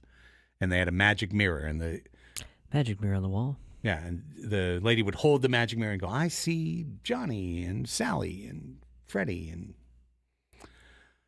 another time. Pepperidge Farm remembers. I did it again. There he is. Stuck in my memory. Okay. We talked NFC Championship at length. We kind of breezed past the AFC in our 11:35 segment. Let's hit it up. Braden's football segment part 2. The game everyone wanted. The game everyone watched. The Bills and the Chiefs. The rematch. Same damn result. Chiefs win by 3. Chiefs win by 3. Why is anyone surprised? Chiefs win by 3. Well, couple of things with this game. I think the biggest thing, obviously, is the 4th down, in which Buffalo looked like they had the first down on 3rd down. Yeah. And they didn't review it. And then they did the quarterback sneak, and it looked like he got the first down on 4th down. And as soon as both the line judge and the down judge started running into the pile, I knew exactly this wasn't going to work out for Buffalo. And you know what gave that away, Craig? The fact that the guy from the Bills sideline said first down, and the fact that the guy from the Chiefs sideline said not a first down, hang on. We knew who was going to take control of that game and put the ball down, and it was the guy on the Chiefs side of the ball. And that's exactly what happened. They missed that one. They missed it on replay. They set it stands, protecting the officials. It was not a good call. It was a first down. You could see it on every camera angle, and the fact of the matter is I've seen that get called a first down so many other different times in a drive that if Buffalo gets the first down, which I think they did, they probably are going to score. I mean, they had not been stopped to that point, and they were going to go up 2 scores in the 4th quarter against Kansas City and make Kansas City have to play from behind, and that was a big spot in the game and ultimately the ball game, because what did Kansas City do after getting the ball back on that drive? What did they do? What did they do? They scored a touchdown, as That's they right. always do. Right. They always get the benefit of the doubt, and then they make the most of it with the touchdown. Tyler Elsten in the chat talking about the Kelsey taunting. Yeah, I think both the taunting penalties that I saw on Sunday, should have been on both teams. There was one in the Eagles Commanders game early on in the game where they gave it to Lattimore instead of A.J. Brown and Lattimore. Probably should have been 2. Ended up being 1. Benefited the Eagles on a 2-point conversion. Same thing with the Kelsey touchdown. They gave the unsportsmanlike or the taunting penalty to Buffalo and not on both parties, which it should have been. They have replay review for that. A couple of things that really stuck out. But the thing is, it's, I think there was a couple of calls that probably, you could say that Kansas City got away with, but at the same time, you look at the coordinators for Kansas City, when they needed to play on offense and when they needed to play on defense, they drew up a good play, and they made it happen.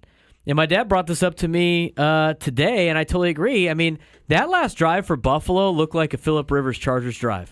And it was totally right. It was man, the cruel memories flooding back. Eating up all of the play clock and letting the Chiefs just pin their ears back and go. I mean, not playing with efficiency and like trying to check out of everything. It's just, you can't operate an offense like that at a very high level where you're just eating up every single second of the play clock and snapping it with 1 second and you're in like panic mode. It's just, that's what it looked like.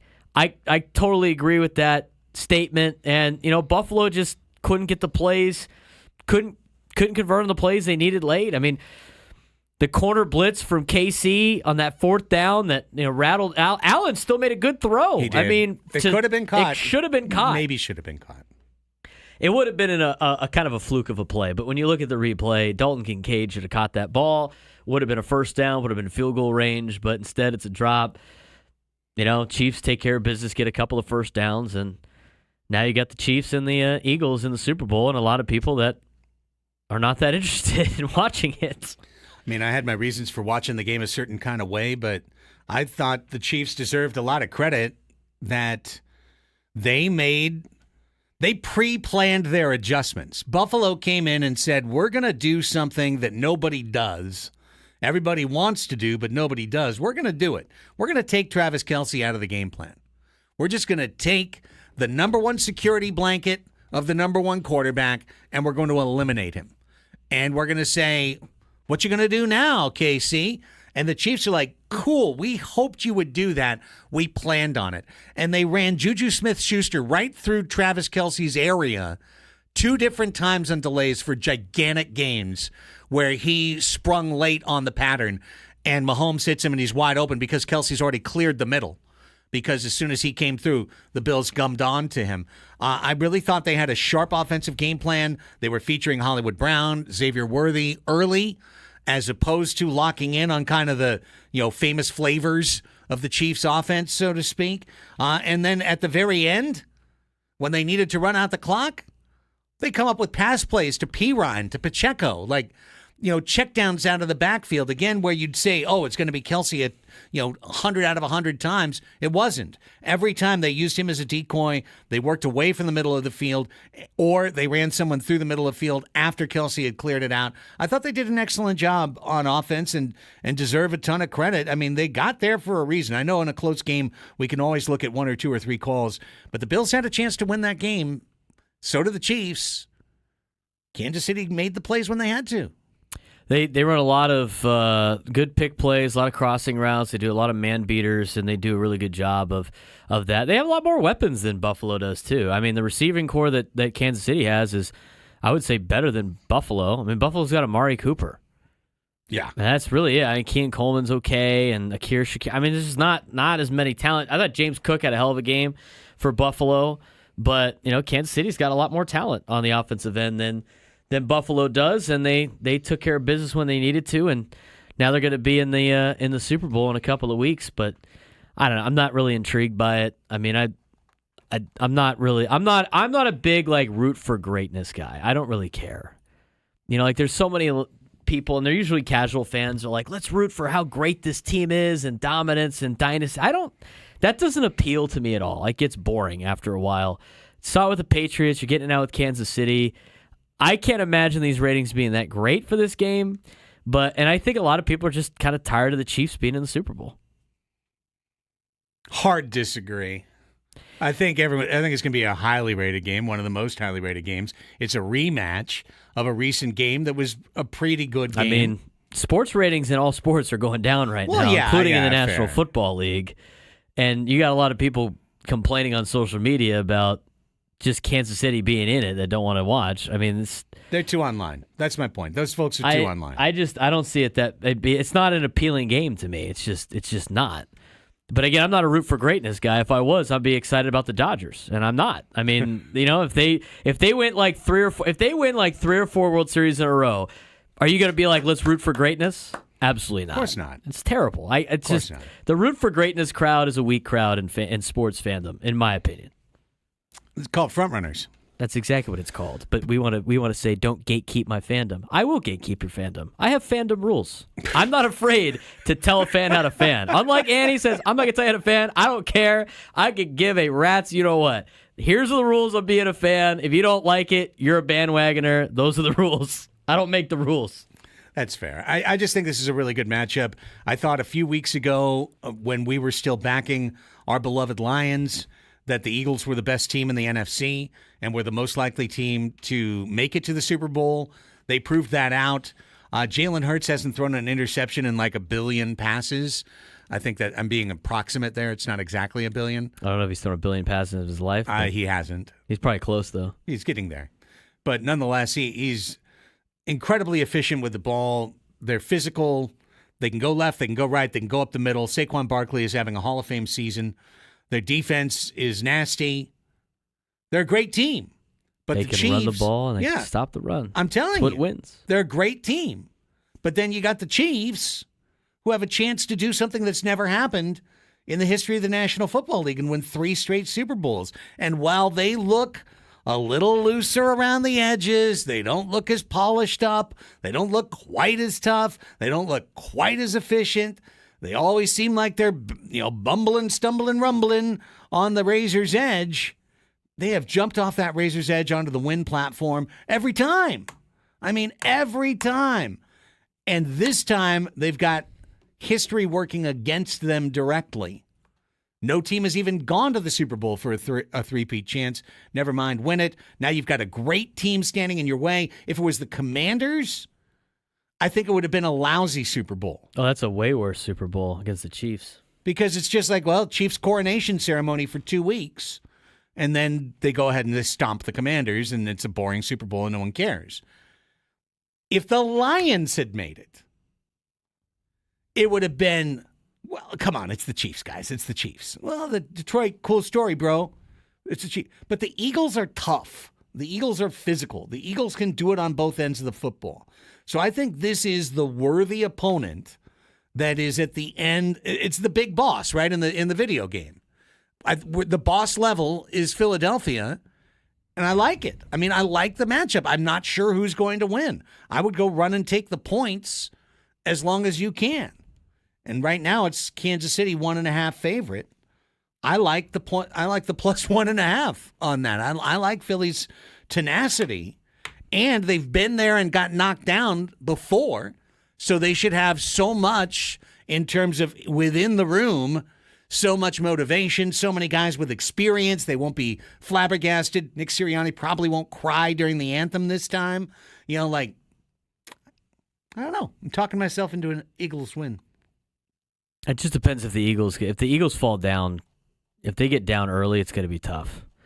And they're a team that doesn't score a lot in the first quarter. Although they've done a lot better job in the playoffs at doing that. But if they get behind, it's going to be tough for them to try to climb back because Hurts is.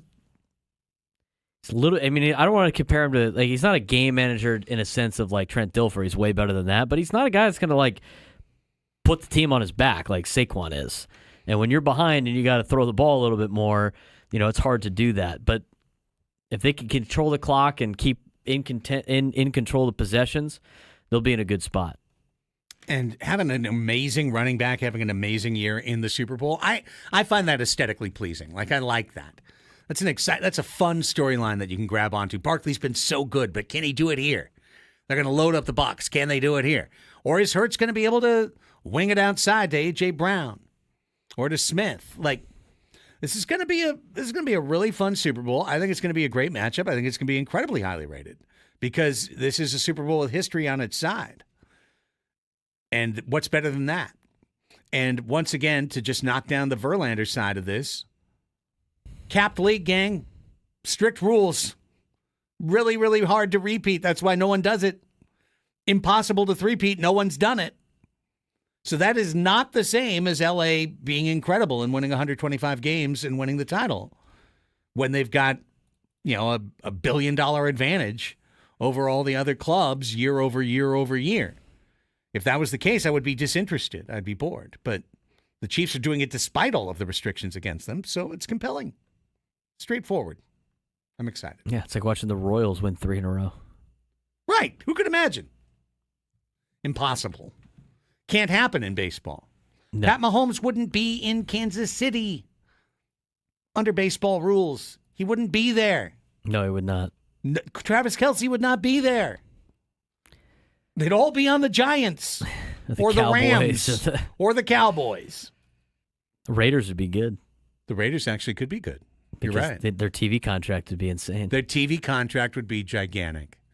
Could you imagine having all of your NFL-loving life wrapped up in, well, did we get a deal with Comcast or were we Right. stuck on pay-per-view? 100%. But that's where you'd be, gang. That's exactly where you'd be. So please never compare NFL teams to baseball teams again. Just please don't do that in any manner that suggests that they are on the same competitive level, because they are not. One is in an uncompetitive environment, and one is in the most competitive environment that they could possibly create after years and years and years of negotiation. Okay, 1:34, final break of the show. It's time for Ask Us Anything. And we're wide open for you. You got 15 whole minutes to call the show, so why don't you do it now? Phone lines are open. Contests are done. Nothing to call in to win, no prizes, just a chance to put yourself on the air. 833-288-0973 is the number to use. We open them up at the end of every single show. 833-288-0973. Give us a call. All you need to do is have a question ready to ask Braden and myself. Doesn't even have to be about sports. Can be about anything. We got a question in the chat that we want to chew on. We've got a voice message from our Odyssey app that we want to hear, and then we want to hear from you. So give us a ring, 833-288-0973. Ring us up during the break. We'll throw you on hold. We'll come back. We'll do Ask Us Anything next on The Fan.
1:40 on the Fan.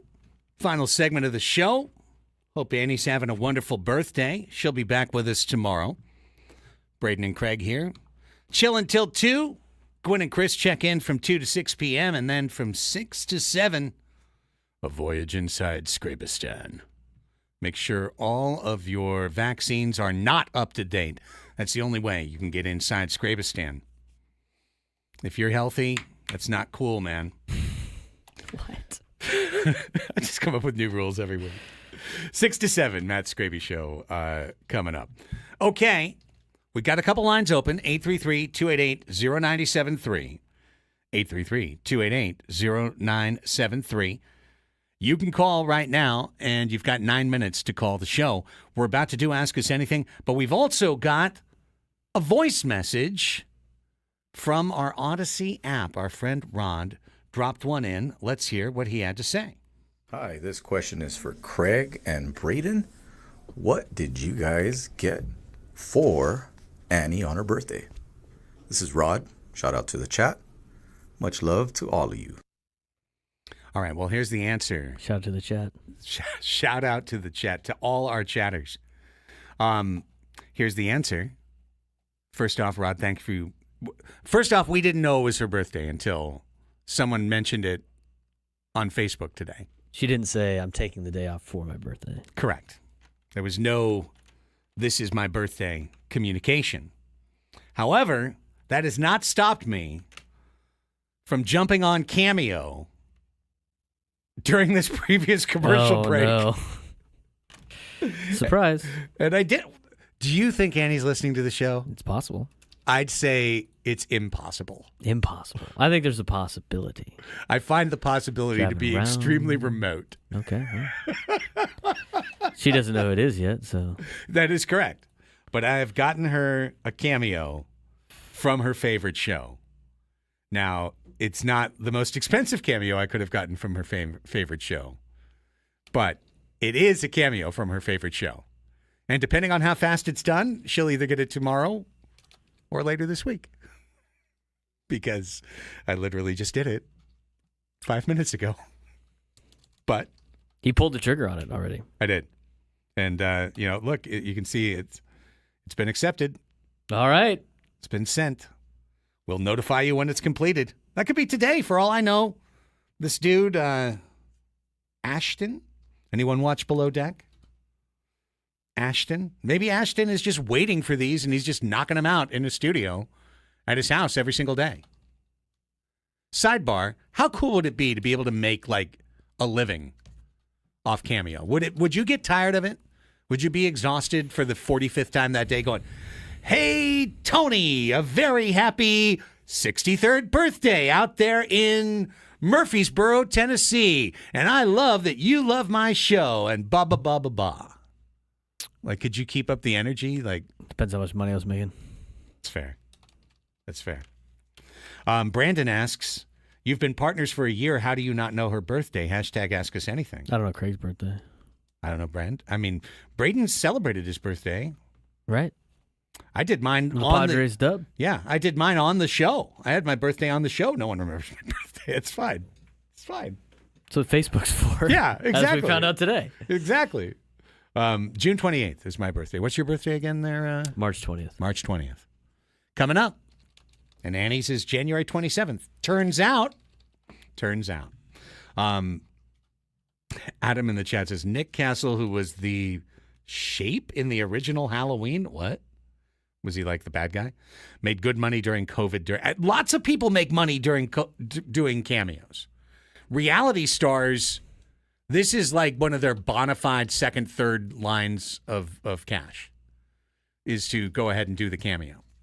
So and Rod says, I gave my wife a cameo for our 25th anniversary from Honey Boo Boo's mom. $10, babe. $10. Wow. You guys got a tight relationship there. That's solid. $10. $10 well spent for Rod. Mine was more than that. I'm just going to tell you right now. Mine was more than that. It was around the $50 range. But listen, Seems like the going rate nowadays. It does. It does. If I went for Captain Lee, it was $250. That's ridiculous. Yeah. See, that's a way to make money off it, and not have to do 1,000 of them. Is just make them super expensive. Right. Nonetheless, I bet you he gets 50 requests a day. He probably gets a handful. Yeah. And they just, has an hour. Hey, it's my cameo hour. Stop bothering me, kids. It's cameo hour. Cameo hour. This one is for John in Toronto. Hi, John. Let's set sail on your birthday and hope that you are happy about your graduation or whatever it is. All right. Someone is online and dropped 833 graduation or whatever it is. I've seen some pretty bad cameos I'm that were sure. kind of along those lines. I believe it. Reading off the phone, just like phone, eyes. I love it. Tony Gwynn. Wait, Jocelyn, tell me this story. Hang on. Is that Tony Gwynn Jr. or Tony? Yeah, probably. Is Tony Gwynn Jr. on Cameo? Yeah, I could believe it. Search. Tony Gwynn. Yes, sir. Had Tony do it for it. I'm not paying Tony to do a cameo. Bro, he's 75 plus. Wow. Good for you, Tony. I mean, He'd probably do it for us for free. he might, but But then it'd just be him wishing her a happy birthday. how funny would it be, though, if we actually sent a Cameo request through Cameo to Tony, who's down the hall? That'd actually be hilarious. His phone blinks. He's like, What? yes, sweet Cameo cash. Annie Heilbrunn From Craig. from Craig. I love it. Hey, That'd be let's great. hit the bumper. We got Kevin back. Let's hit the bumper.